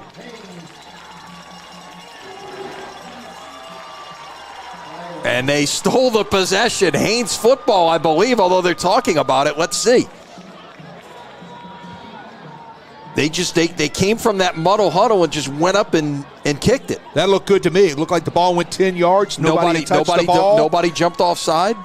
Didn't look like anybody was off sides with it. They're going to huddle up over it. I think they're going to confirm with the wings, make sure that it went 10. Now Patrick Taylor saying, hold everything. Yeah.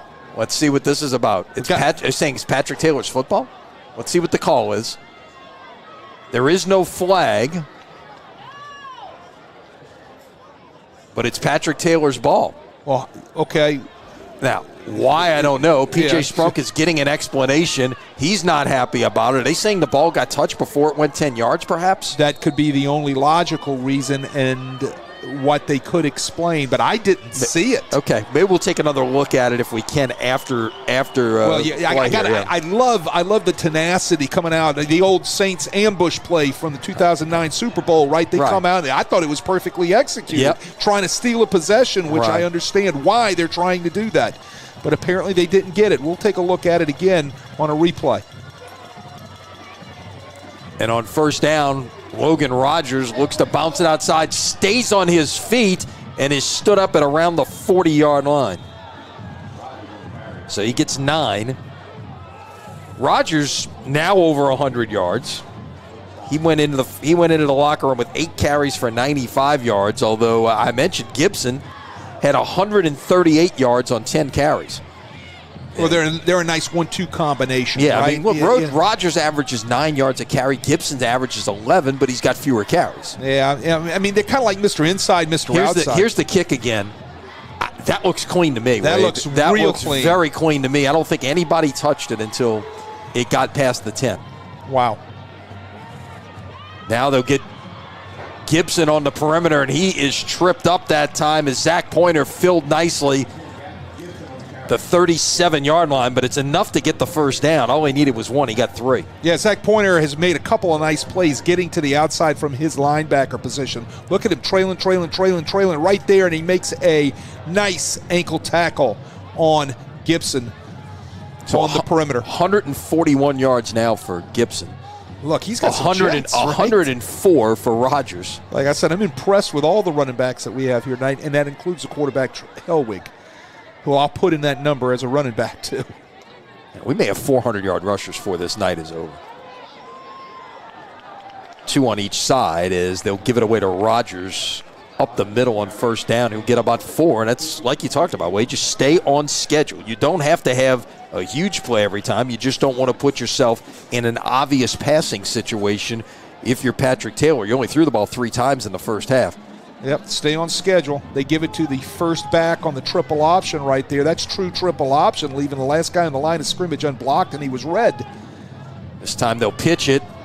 Gibson lets some blocking develop, gets out there, and finally is run out of bounds at the 19-yard line, a gain of 14 on the play. On the replay, if we get a chance to take a look at it, everybody watch Benton Bruner, number 3, out there on the edge. Watch what he does with his hands. I'll just let the pictures show you how it's done here. Okay, there it is. You turn your back on me. I'm just taking my hands off and putting them out, Mr. Official, so you can see I'm not grabbing a jersey. Nicely done. Learned your lesson from the holding penalty back in the second quarter.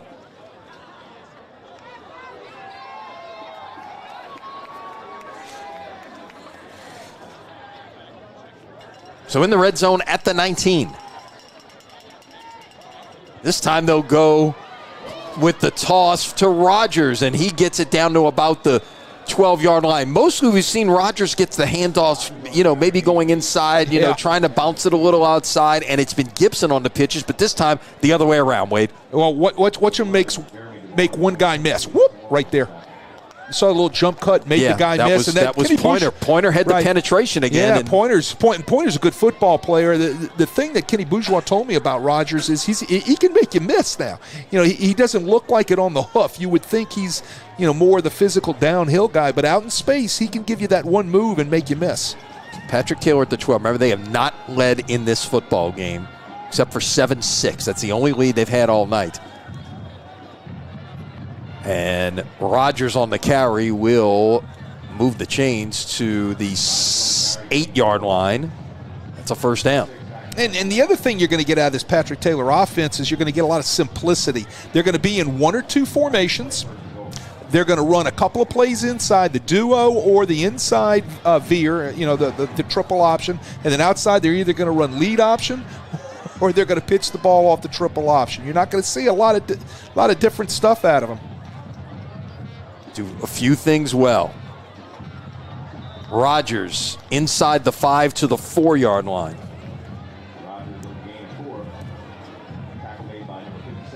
Well, this is where they've had a little kryptonite tonight, right? Inside the red zone, they've gotten a couple of holding penalties, one on the perimeter and one inside by offensive line.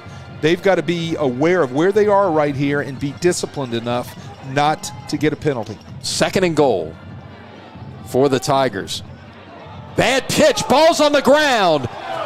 Looks like Haynes is on top of it at the 10-yard line. It was just behind Gibson that time, the pitch from Marks. And it looks like, let's see, we'll wait for it to unpile. We are assuming it is Haynes football. Not seen the official signal yet, but it is. There it is. First turnover of the game. There you see the pitch behind it. And that was Matt Spire in the middle of that for the Yellow Jackets coming up with the football. Yeah, the pitch was behind him and off his shoulder pad. Bounced right off of the left-hand side of his shoulder pads onto the ground. It Spire, Johnny on the spot to jump onto that ball. This could be the mark, right, where you're going to get your extra series in and a chance if Haynes can convert off of this in, 90 yards? Which I don't see any reason why they can't. They've done it all night long.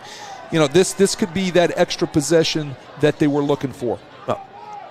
So, yeah, your opportunity was there, to get the lead. Is a nice run here on first down by the quarterback Hellwig. We'll get the first down, but we have a whistle. I think we have a flag in the backfield that looks like holding against Haynes. Yeah, it's going to be holding pin. Look how strong Hellwig is here to break this brush tackle. Off this tackle right here.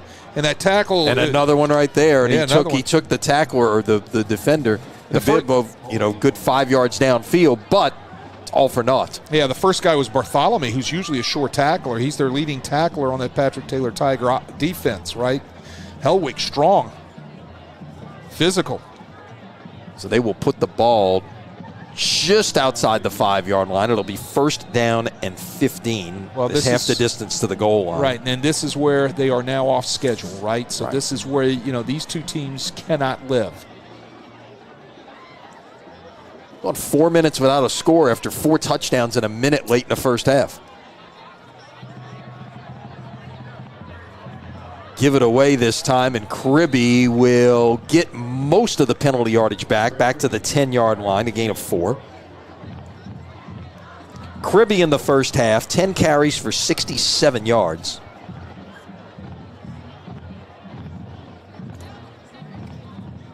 Yeah, he runs a counter nicely to be able to pick up some room running backside and follow his blockers. So 2nd down and 11.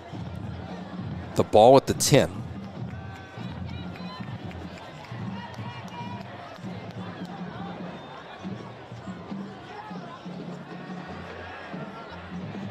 In the end zone, looking to throw. He will throw. He threw it away. Now, okay, there is a receiver in the vicinity, and the ball did get past the line of scrimmage there. So you take. Yeah, they had.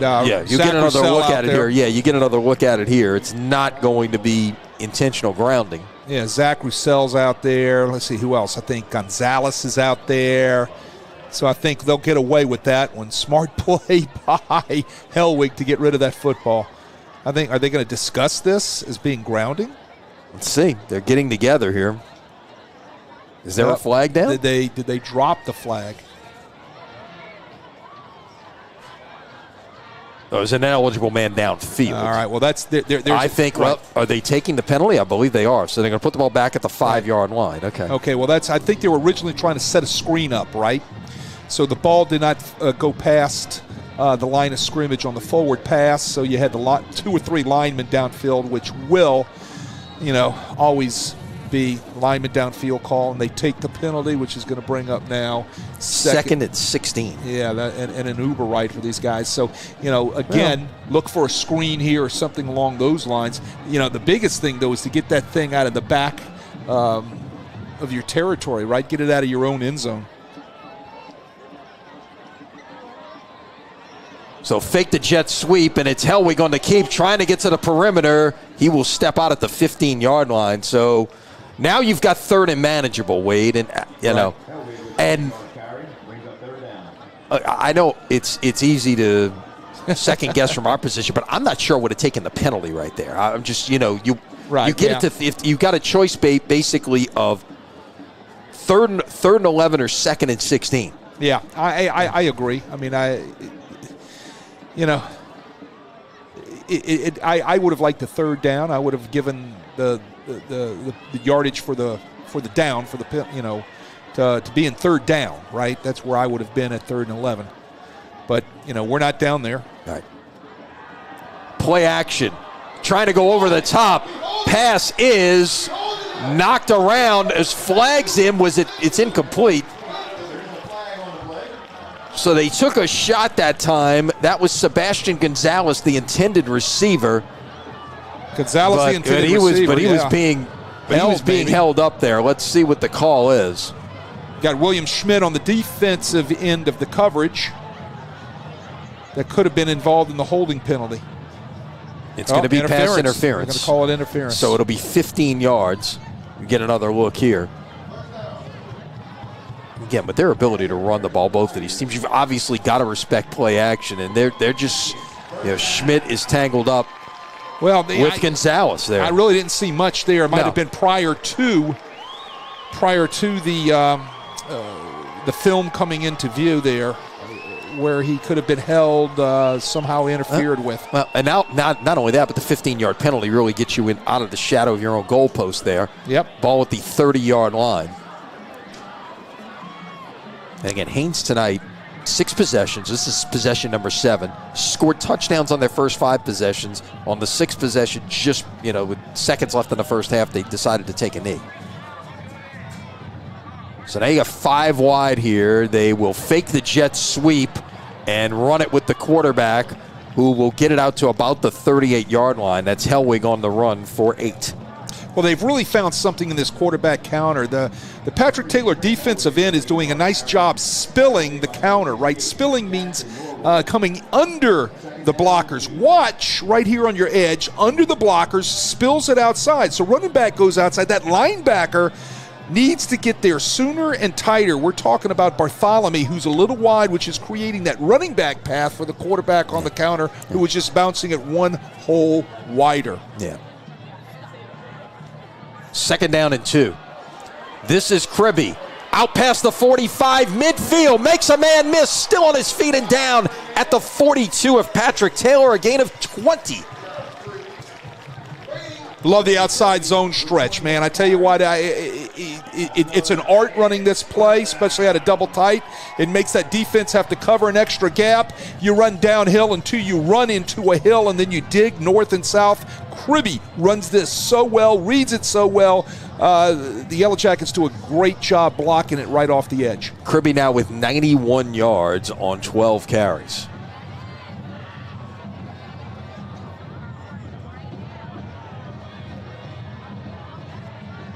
Hellwig trying to set up the screen, and it is well defended that time by Patrick Taylor. It will be just a gain of 1 for Estevez. Yeah, Bartholomew gets there, doesn't lay the wood, but he just does enough to kind of disrupt everything to be able to put the receiver onto the ground there off of the screen. So 2nd down and 9. The ball at the 41-yard line. You know, they've been real imaginative on their 2nd down plays tonight. They've mixed screens in. They've mixed a reverse in. They've mixed, I believe, a reverse pass, if I'm not mistaken. Yep. Love to see what they're going to do here. Another screen set up. Kribbe trying to get to the edge is going to get run out of bounds after the gain of about a couple. That is the 3rd scheme I've seen out of their screens tonight. That's just a simple slip screen. Basically, the back goes to the edge to block whatever's coming off and just kind of turn and give the quarterback your numbers. Get you a couple offensive linemen out in front of you and roll with the ball once the ball is slipped or dropped out to you. Really do a good job setting these things up. You can tell they're very well coached in the screen game. 3rd and 7 in what is clearly 4-down territory at the 39-yard line. Hellwig, pass, down the middle, caught, touchdown, Zach Roussel. 4th touchdown pass of the night. And that one goes for 39 yards. 4 verticals. Look at the 4 verticals out of trips right there. He runs right past the man coverage, and number 32, Tyler Trannon, leaves him in the dust, and the ball's laid out nicely for Roussel just to run under. Simple 4 verticals out of a 3-by-1 route, not covered well by the secondary of Patrick Taylor. 7 plays, 89 yards. It took 3:54. And they're going to go for 2. You know, go for 2 here with an 11-point lead, trying to get it back to 13 again. Go with that full house backfield. Saw that on one of the other 2-point tries. And once again, it is stopped by Patrick Taylor. They've done a nice job all night out of the conventional 2-point plays. They gave up the 2 on the run on the quarterback by the quarterback as a holder. Yeah, but that's been it. Yeah. Well, I tell you who stopped every one of these running plays on the 2-point possessions. It's been Jackson Norwood. They have trouble blocking him inside when he gets manned up. They've got to put 2 bodies on his big body to get some movement. Tonight's coverage on Crescent City Sports brought to you by Game On Social Hub at 2421 Veterans in Kenner, with a full-service restaurant, arcade games, bowling, axe throwing, and laser tag. Game On has it all. They're open on the weekends until midnight. On Monday nights at 6, join Ken Trahan with special guests for the Saints Hall of Fame show on 106.7 The Ticket, live from Game On Social Hub. You been there? Not yet. My wife says she doesn't want to take me because I'm going to start throwing axes. Or she's going to start throwing axes at me, one of the 2. But no, I have not. I need to get there. I hear it is really, really something to say. And, you know, a lot of people think, oh, it's a place for the kid. No, it's a place for everybody. There's much more to that, as we will see a line drive kick skid out of bounds at the 33-yard line. Flag will come in.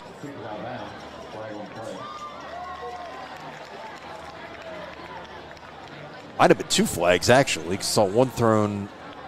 Looked like there were a couple of blockers locked up at the 45-yard line, and that might have been.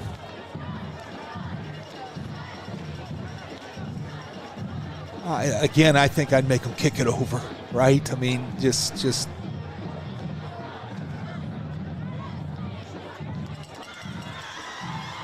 Okay, we got an offsides, illegal procedure.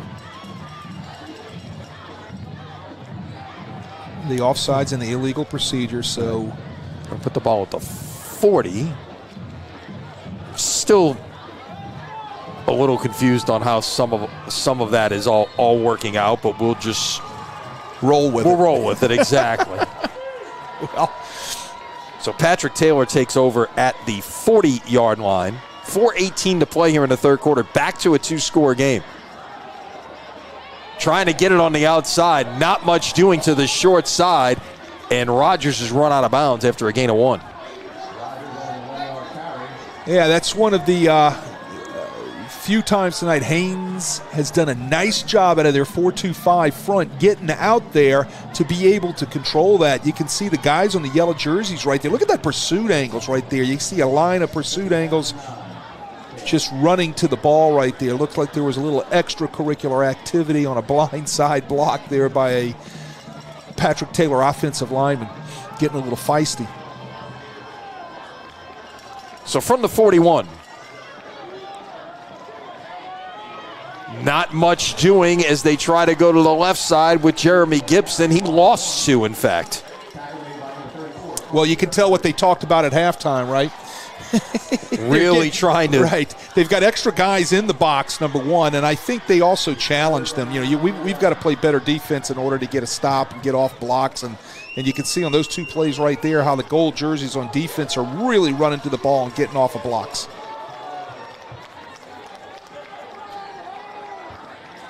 So 3rd down 11. Got to get it right to the 50-yard line stripe. They will pitch it to the outside, and not much doing right there, as that was Rodgers on the carry for a gain of 3, and it's decision time here for Patrick Taylor with 4th and 8 in their own territory. Might be our first punt of the night. Zach Pointer out there making a great play, right? He has tuned it up a little bit here in the second half. That's the 3rd time so far in the third quarter we have called his name for making really good plays. Okay, well, we have a punter on the field for the first time tonight with 3 minutes to play in the third quarter. See if it actually takes place. They will punt the football away. And I know Wade is raising his hands here, because when the punt isn't fielded and they let it roll, and that basically just gave up another 20 yards or so of field position. Well, I digress. Now, but I will say this, Wade. Okay, at this point, you're not getting there. He got away from it. Okay, and it rolled. Yeah, it was a good 20-yard roll. Right. About the only thing. Look, about the only thing at this point, if you're Haynes, okay, you have moved the football at will this evening. The only time you've been stopped is when you took a knee at the end of the first half. Turning the football over is. That would be the path to losing this football game right now. Yeah, get your hand up and catch it. That's all you got to do. Get your hand up and catch that. You do not want to pad the statistics of the punter, which is what just happened, right? So, and now you're deep in your own territory. And we got a whistle. We might have a timeout here. Patrick Taylor, I believe, or Haynes called the timeout. But they were a little slow getting the play in, I believe. So rather than move any further back, you take the timeout.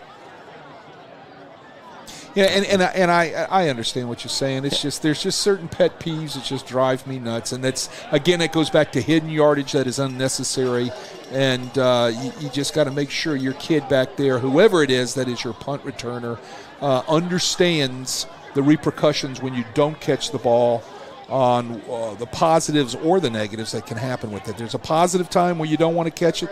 There's a negative time if you don't catch it, they can really come back to bite you. And as we sit here, by the way, on a Thursday night, we do have breaking news in the world of college athletics. LSU announcing just a few moments ago that LSU and Director of Athletics Scott Woodward have agreed to part ways effective immediately. Oh, my. Verge Osbury, Executive Deputy Athletic Director, will serve as interim AD.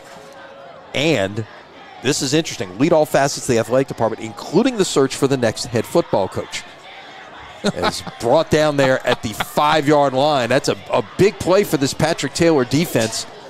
Let's see where they spot the football. They're going to put it back at the 7-yard line, but that's a loss of 4 right there. And really, the first big negative play we've seen this Patrick Taylor defense great. This is a big spot right here. You're 2 scores down without the football. You've got to get a stop right here to stay in this football game, Wade.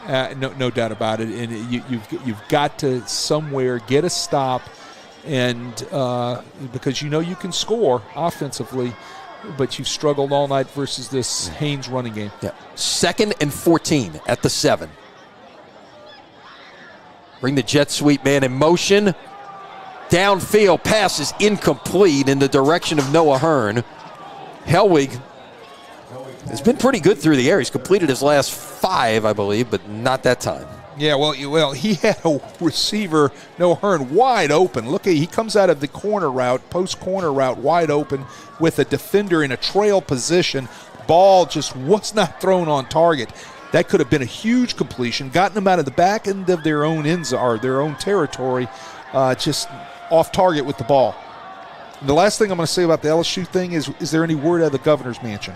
No, there's nothing there. Look, I think that's that language in the release from LSU that Verge is going to lead the search. I don't want him to come down here and start saying they need to get rid of the commentator, right? Right, exactly. We still live in Louisiana. So there you go. And on 3rd down, Hellwig takes it out to about the 13-yard line, and we're going to see back-to-back punts. We had breaking news from LSU. We got breaking news from Joe Yenny. We got back-to-back punting teams on the field. There you go. But that's the stop that Patrick Taylor wanted, right? In order to stay in this thing, right? They needed to get a stop, and let's bring this all the way back to catching the punt. No doubt, right? Let's see here what happens with the punting unit on. Good kick, and it's going to roll, take it on a hop, and then going to fall on it at the 47-yard line that time, as that is taken in by Benton Bruner, the two-way sophomore. Will play some wide receiver, but primarily we've seen him at defensive back. Well, I've actually seen both ways, wide receiver though. You got to remember these guys, a lot of them, there's a few of them that are playing both ways, but they all play special teams, right? So, it's one of those things when you've got fewer numbers. At both these teams, 50, 55-man rosters. If you lose somebody, you lose 3 you're or 4 losing positions. Potentially 3 guys, exactly. No doubt about it. But look, it's that way. I have the great opportunity to call Nichols on Saturday afternoons, and you see that at the FCS level, especially out of some of the guys that are their skill players that run coverage teams and are on return teams. These guys, it's the same way. But that's the great thing about this game, right? You got to be able to do it all. So Patrick Taylor back on offense at the 48-yard line. Pass caught, and a little room to run. Out past the 40. Down to about the 37-yard line. And there's the guy who we just talked about, Benton Bruner, on the catch and run for a gain of 15 and a first down. Yeah, Bruner hooks up at the sticks, right? Comes back to the ball. Ball kind of floats out to him. You don't see. This is not the MO of Patrick Taylor. It's a rail and a curl route out there. Defense is kind of left flat-footed, and the curl route opens up nicely for the completion. So at the 37-yard line of Haynes, as we close in on the final 30 seconds here of the quarter, and room to run on the reverse by Jalen Patterson. Down the far sideline, in for the touchdown. No flag. 37 yards for Patterson, who's been a dangerous guy in the run game, and you see why there. Averaged over 10 yards a carry with a couple of touchdowns on just 12 runs coming in. But a nice-looking, schemed-up play right there by Patrick Taylor on the end around. Yeah, all off the lead option. Jalen Patterson comes back around and takes the short pitch right there, and then you see his jets. There are some jets on this Patrick Taylor offense, right? And Jalen Patterson is one of those guys. You know, he's quick, and he's got some straight burst of speed.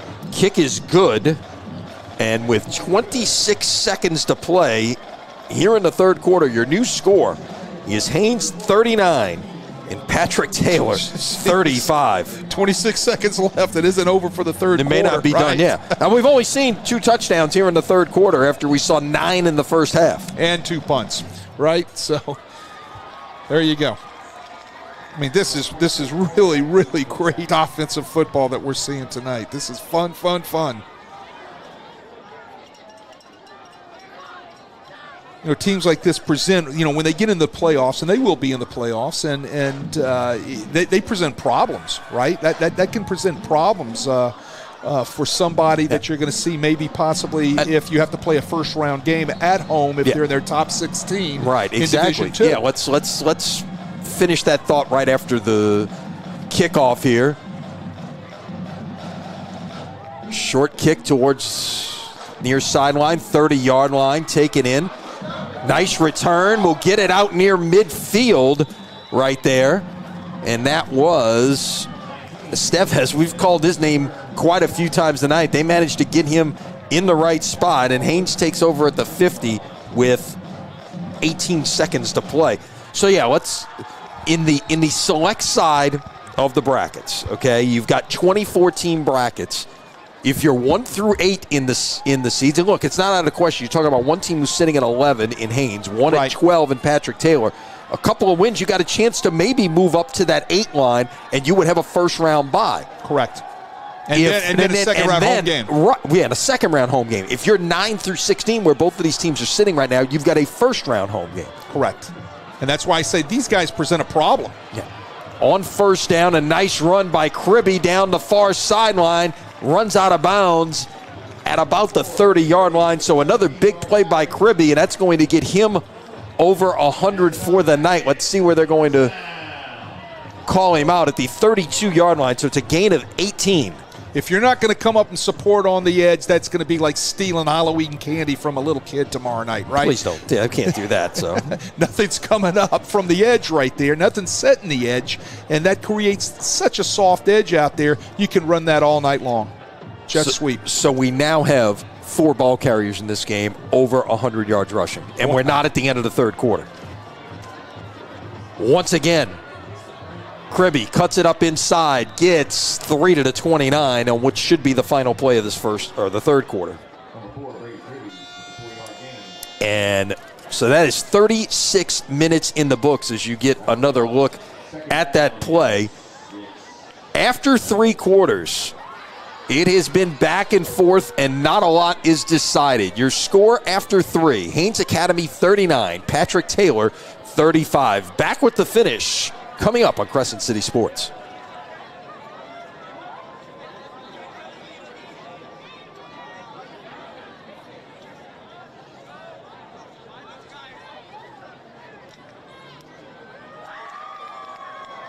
At the end of the third quarter, Haynes Yellow Jackets 39, Patrick Taylor 35.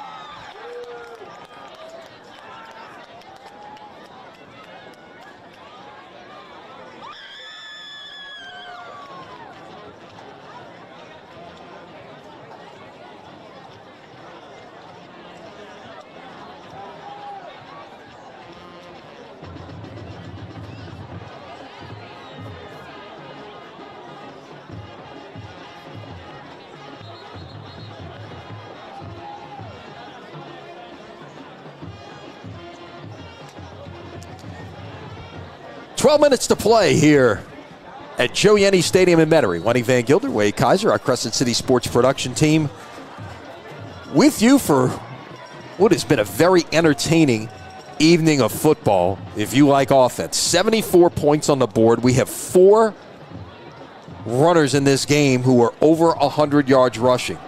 And this is one of them. Brady Kribbe trying to get to the outside.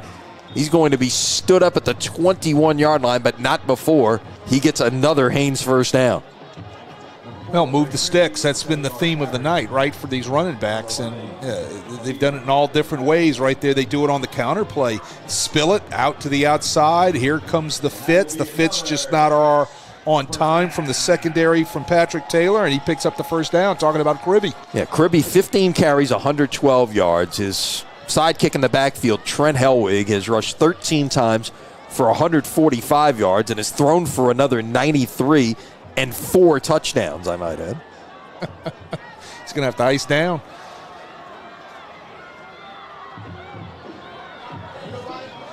Kribbe will get 5 on first down. So are we to that point in the game where you've got to just you're operating basically out of a 4-minute offense here with 12 minutes to play and just basically saying, stop this if you can? Well, yeah. I mean, exactly. I mean,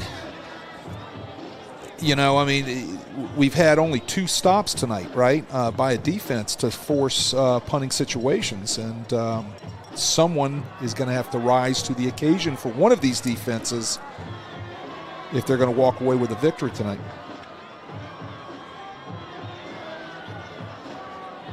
Once again, Cribby on the carry. You know who I'm impressed with is this guy, Jackson Norwood, number 68, the big guy inside. He really does a nice job working inside those A and B gaps. He gets off blocks well. Big guy, hard to block. You can see right now they've got 2 guys on him. He gets off and he makes the play right there. The problem is he's not going to get outside much to make a lot of the plays on the outside, which is what happens when they bounce those counters and all of those plays outside, the outside zone stretches, if they're not going to get secondary support. So it's 3rd down and 3, the ball at the 15-yard line of Patrick Taylor. No doubt 4-down territory here for the Yellow Jackets, leading 39-35. Play action. Pass incomplete in the direction of Zach Roussel, who's got a touchdown tonight through the air.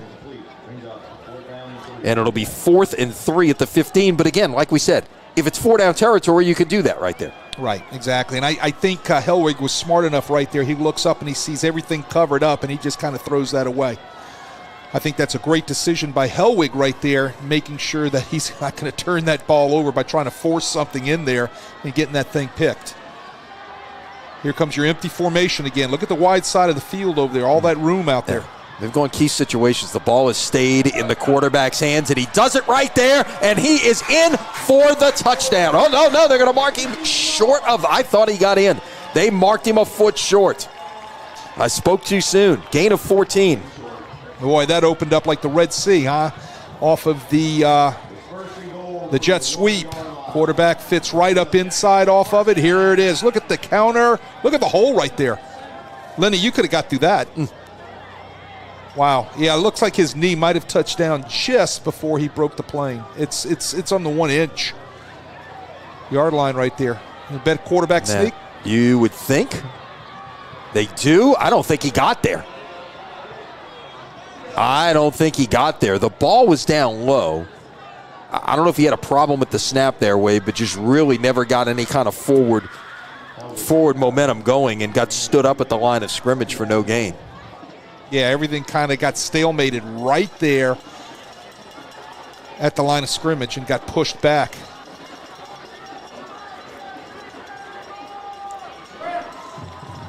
So I misspoke earlier. Hellwig has thrown for 132 yards tonight. He's rushed for 155.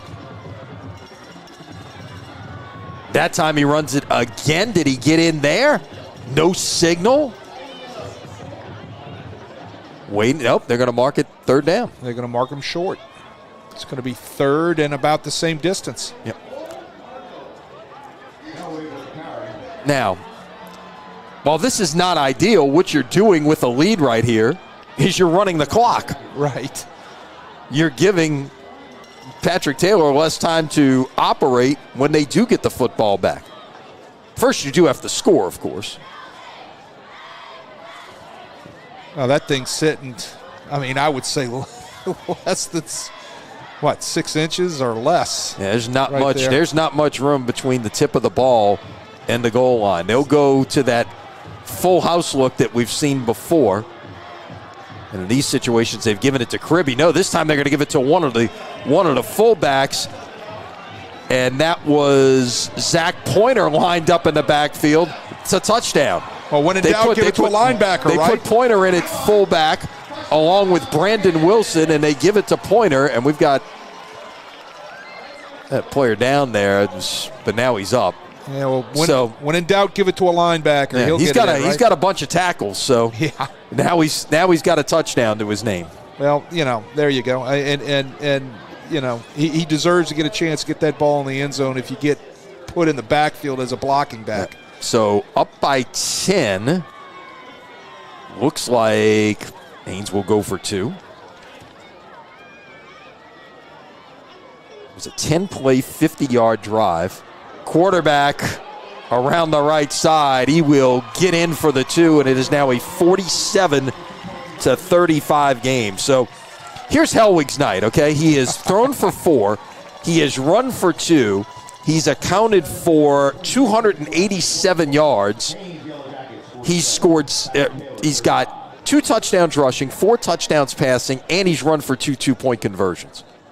Yeah, well, that's a pretty good night. Yeah, pretty good night, and it's not over, right? He had the choice of 2 receivers right there in that bootleg that he could just toss it to or ran it to the pylon and got it in right there. He chose his legs, and I understand not letting go of that ball in the pass. You know, I understand him running the football right there, but great play action, great execution on the 2-point conversion for the Yellow Jackets. So 10 plays, 50 yards. It took 5:03 off the clock. And remember that minute there, because it took him 3 tries to get in from the 1-foot line. If somehow Patrick Taylor has, an opportunity here in a 1-score game to do something late, just remember that minute that's not there on the clock.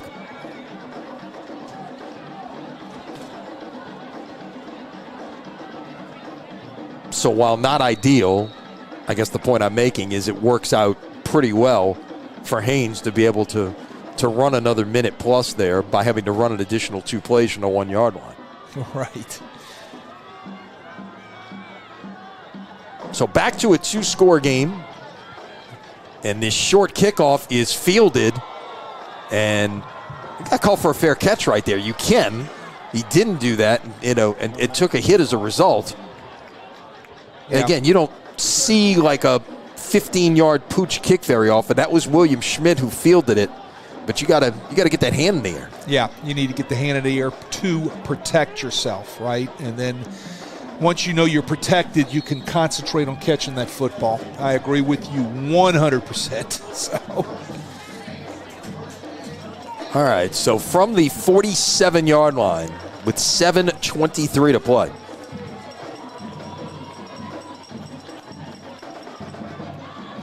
Give it away on first down, and getting up near the sticks, that is Logan Rogers.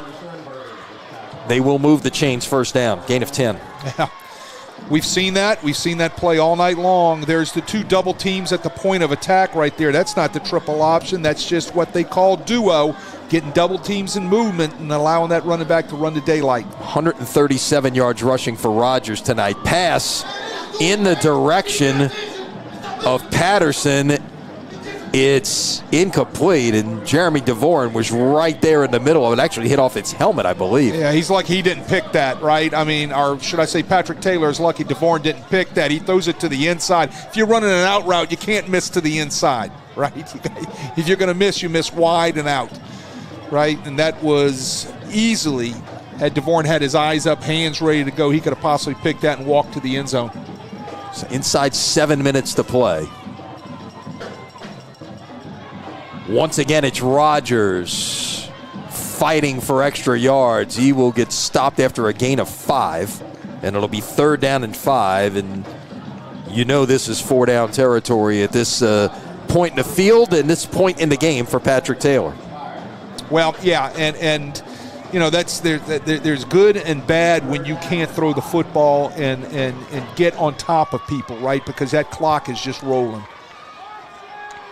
Option pitch, trying to get to the edge and stepping out of bounds after getting past the sticks is Jeremy Gibson, a gain of 7 to the 31. Yeah, he got to the sticks and he got out of bounds. I think he understands the clock issue too. So, could have easily been a block in the back right there at the point of attack, but it was not called by the officials.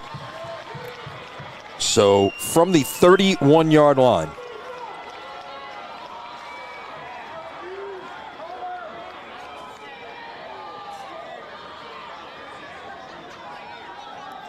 pass incomplete in the direction of Patterson. It'll be 2nd and 10 for the Tigers. When the Tigers become one-dimensional, okay, and they can't throw the football, and the clock is working against you, now you've got to find as a defense, talking about Haynes defense, you got to find a stop somewhere.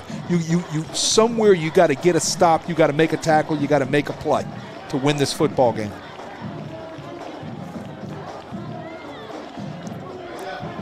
Nowhere to go for Logan Rogers off the right side. He has stood up for a gain of 1. And look, that's a beginning right there. That's a beginning, and Matt Benora was at the spearhead of that group of Jackets making that play right there. Benora has had a great night. Hey, he's an undersized, he's a defensive tackle that plays a tight end that's in a wide out position, right? Yeah, right. I mean, yeah. go figure, yeah. right? So, and oh, by the way, he scored 3 touchdowns on offense besides playing defensive tackle. Correct. Oh, and he's like a 4-point-something student. Taking a shot down the field. Got a man. Patterson, touchdown. Well, I talk too soon, right? When you become one-dimensional and you can't put it across the top. Hold everything. Hold everything. Could this be the 3rd touchdown of the night that's been called back? It's in the vicinity of holding. Mm-hmm.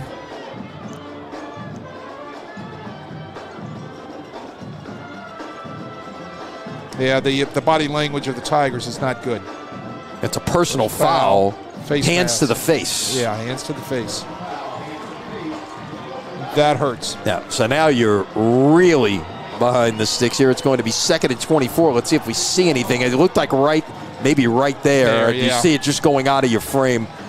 The left tackle might have gotten up there. All in all, it was a great throw by Parker Marks out there. And I said, that when you become one-dimensional and you can't throw the ball down the field, I spoke too fast. Yep. He hit the post route. Yep. Nicely done right there, young man. Third hands to the face brings back the 3rd touchdown of the evening on a penalty. Right. 3 times tonight, Patrick Taylor has had a touchdown wiped out by penalty. We have a timeout called.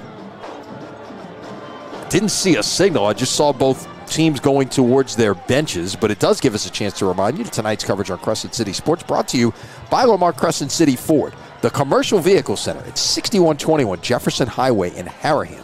Lamar Crescent City Ford, we got a truck for that. You got some great looking trucks out there, vans, yes, they do. and You got a lot of them too. Yes, I mean, if yes, you can't find something's wrong, right? I mean, they've got them all over the place. They got them all different colors, sizes, and shapes, right? So, if you're looking for a truck, that's the place you need to go take a look. Right. The Haynes players, the Haynes bench imploring their crowd to make some noise here with 5:36 to play. Again, the District 9 3A championship on the line. Seeding ramifications, perhaps. Both of these teams sitting, one spot apart. Haynes at number 11, Patrick Taylor at number 12 coming into week 9. 2nd and 24. Taking a shot down the field. Got a man and just out of the reach of Patterson. He had a step there. Well, it was just out of his reach. He blew past the corner, left the corner standing right. The safety didn't get across the top. That's the first time tonight I've seen Haynes go to a too high coverage. The safety off of that hash, did not get out there to the boundary, and I'm telling you, that was like less than a couple of inches of being off the finger of Patterson and scoring another touchdown. Wow. So 4th and 24. Got to get to the 21-yard line to keep this drive alive. Trying to get it through the air. Patterson can't get there. He made the catch, but he was short of the first down. And Pointer, again, how many times have we called his name tonight, was in on the play, dropping into coverage right there. 15 yards downfield, helping to contend with. Yeah, Pointer's underneath, and you have the corner on top of him. Nicely done. They bracketed him that time. That's what I would do, knowing that Jalen Patterson is the only guy that can beat me deep. I'm going to somehow bracket the guy, be above him and below him, and make the quarterbacks, talking about Marks, have to fit the ball in there in a tight window. He did. He fit it in a tight window, but they made the tackle, and the ball's going to go over on downs. So Haynes, with a 2-score lead, takes over with 5:24 to play. And this is really a 4-minute offense situation here. You just want to keep the chains moving. Meanwhile, Kribbe trying to get the edge, has got the first down. Well, don't go out of bounds, young man. You got to stay in bounds. Get that clock to run. They move the sticks, but stop the clock. 16 yards for Kribbe. Give him 133 on the night now.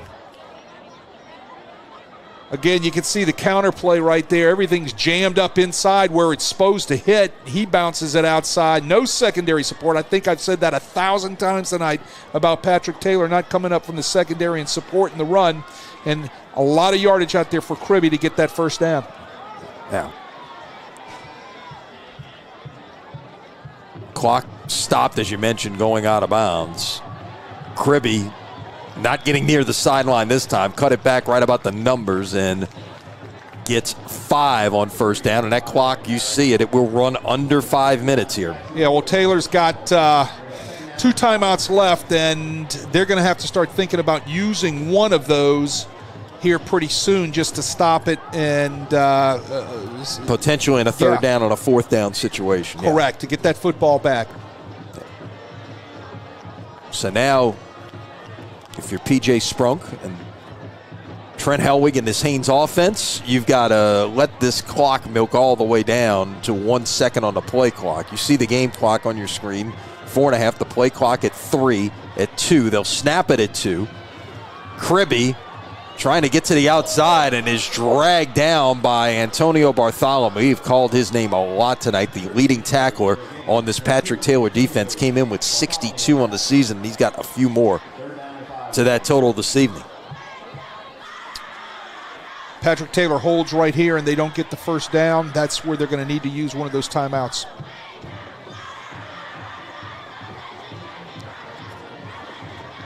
Got to think ball security if you're Haynes, right? You got to hold on to that football because you know the guys in white are going to be hacksawing at it and trying to rip it out and do everything they can to cause some sort of turnover. Line that makes the 45. Quarterback's going to keep it himself and is going to be short of the first down by about 3 yards. Helwig got 2 on a play. And no timeout just yet here with 3.5 to go. If I was Patrick Taylor, I would have taken a timeout right there just to stop that clock. As it is, it's going to run down well under 3 minutes. You got a chance to get it under 3 here. Yep, the play clock at 25, so they could get it to certainly under 3 minutes. 4th and 3, and they're going to go for it. Now, again, you got to think about this, Wade. They got to get the ball twice. So, do you need those timeouts to help you get a chance to get it back again? Yeah. A perfect world, you score quick, you recover an onside kick, and then you score. You got to get the stop right here, though, on this 4th and 3. A big play in the game. Fake the jet sweep. Helwig in trouble, running around, keeping the play alive, trying to go back to the other side. He is stopped short of the line to gain. And where there's a flag on the play here, let's see what that's about. Patrick Taylor may have gotten this 4th down stop. Might have been an illegal shift. Let's see. Well, I think it was during the process of the play, the wing out here threw the ball, so you're either going to get a hold or some sort of face mask or something that's going to take place out here. Well, it looks like it's against Haynes.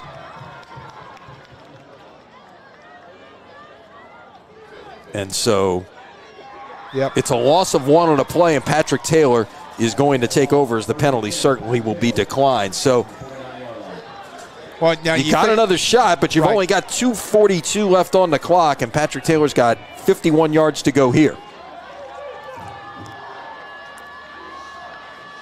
They'll pitch it. Trying to get to the outside, and getting the first down is Gibson to the 38-yard line, a gain of 13. And they're obviously going to have to go quickly now. Yeah, they're going to have to go quickly. They don't have time. They got to get at the line of scrimmage and call it and get their signals from the boundary quickly.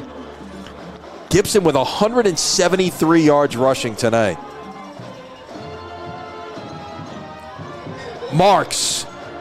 Downfield. Pass is going to be intercepted.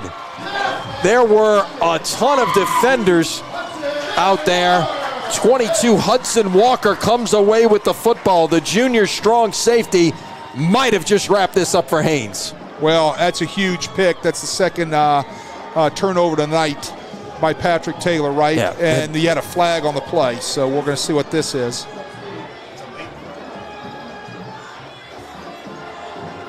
a dead ball, unsportsmanlike against Haynes, so it's just going to back them up. It's going to back them up.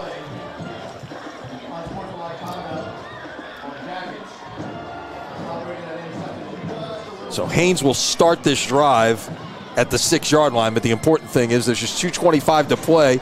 You're up by 2 scores, and you've got the football. Got to be careful here. You got to make sure that you're making positive yardage on every snap, right? And of course, and I would secure that football if you're Haynes. Now, and the other thing here to think about is it's a 12-point lead. Correct. If you need to take an intentional safety right here, it's okay. still a 2-score game. That doesn't change anything. Correct. But other than it brings maybe a field goal in as a possibility, but so trying the left side that time. Kribbe will run it and get 5 on first down. And Patrick Taylor's got to use timeout. Yeah, they've only got 2 left. So do you use them on 2nd and 3rd down here? I think you got to stop that clock. It's like I said, they should have used one on the last series because the clock is your enemy, and somehow you got to stop the advancement of that clock, right? And then, rely on your players and your special teams, if you would score onside kicks, things of that nature, to be able to get yourself that second one. But the clock has got to stop the advance. All right, now the clock is stopped at 1:59. It's timeout Patrick Taylor at this point. But that's a lot of time that came off the clock right there. Correct. Yeah. Took the words out of my mouth. Exactly. I don't know if they're going to add time back. Let's see. But it is 2nd down and 5 at the 11-yard line. And basically, at this point, 1 first down will end it. 1 first down will end it. Correct.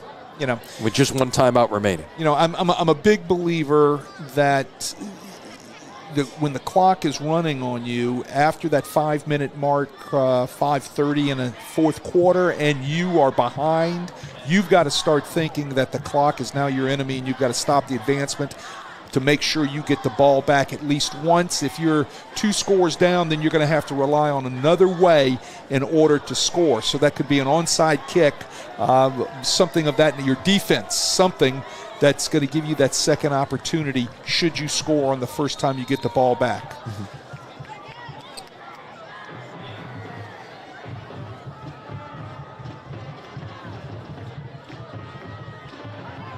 They'll run it again, Kribbe.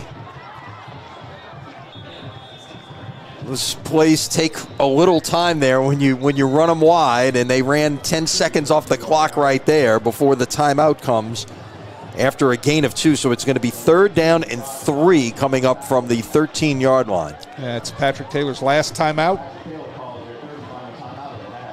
You got to have your best 3rd down defense right now. So Kribbe on the night, 21 carries, 145 yards. Wow.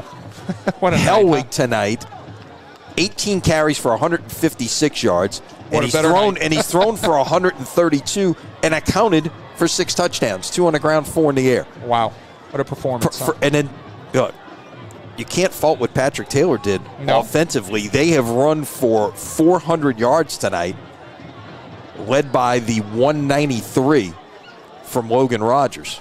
Right, I'm sorry. That's it's 143 from Logan Rogers. Actually, Jeremy Gibson is 173. He leads them. So, but they're over 350 yards. Right, and what a 1-2 punch those guys have. Right, so we have seen tonight here really entertaining offenses running the football. Right. Fake the jet sweep. It's a quarterback run, and this is going to be a first down. And a smart move that time by Hellwig to just get on the ground at the 22-yard line. And P.J. Sprunk implores his home sideline to make some noise for what will be a 2nd consecutive district championship for the Haynes Yellow Jackets. Look how smart Hellwig is right now. He knows he gets the first down. What does he do? He just sits down. Smart young man, knowing situational football right there, where the sticks are, and what he needed to do in order to win and put the final cherry on top of this football game for the Yellow Jackets. Now, Haynes still has another game to play next week against Jefferson Rise. Patrick Taylor gets to go play young audiences. Yeah, and then that's a tall chore, right? And that's a good football team. They will be in district competition next year for that district trophy.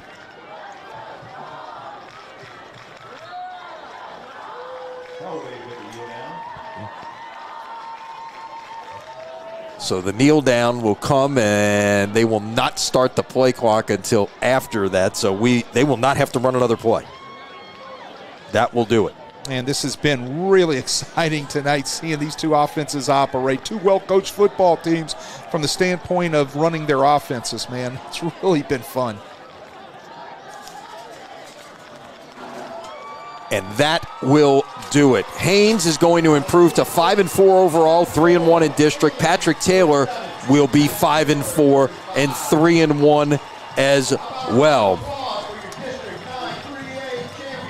Haynes is the District 9 3A champions after a 47-35 victory over Patrick Taylor here this evening, and what was just an entertaining offensive show, but some key defensive stops along the way, Wade. Yeah, forced a couple of key defensive stops in the third quarter where we saw our first 2 punts of the evening. Absolutely. A couple of turnovers. I said that at halftime there were no turnovers. Could there be somewhere a turnover that's going to happen that could turn the tide of this game? And it did, especially for Haynes early in the third quarter. And then there's the pick right here at the end of the game, which thwarted that drive for Patrick Taylor. So, yeah, absolutely. Two well-coached football teams. Really fun game to watch. And, these two teams will be playoff teams. It's just going to be see if one of them will get a bye. Yeah, perhaps. We shall see. Well, Wade, we appreciate it. And our Always. thanks to Matt Merritt. Our thanks to Robbie Utzler as well. And all our entire team. And thanks for joining us this evening. Next Friday, we'll be back here at Joe Yenny Stadium with another district title on the line. This time at District 10 5A as Riverdale takes on Bonneville. Our coverage begins at 6:50 with kickoff at 7. That's next Friday night. So for Wade Kaiser and our entire Crescent City Sports production team, I'm Monty Van Gilder saying good night from Metairie. Once again, your final score, Haynes Academy 47, Patrick Taylor 35. Good night, everybody.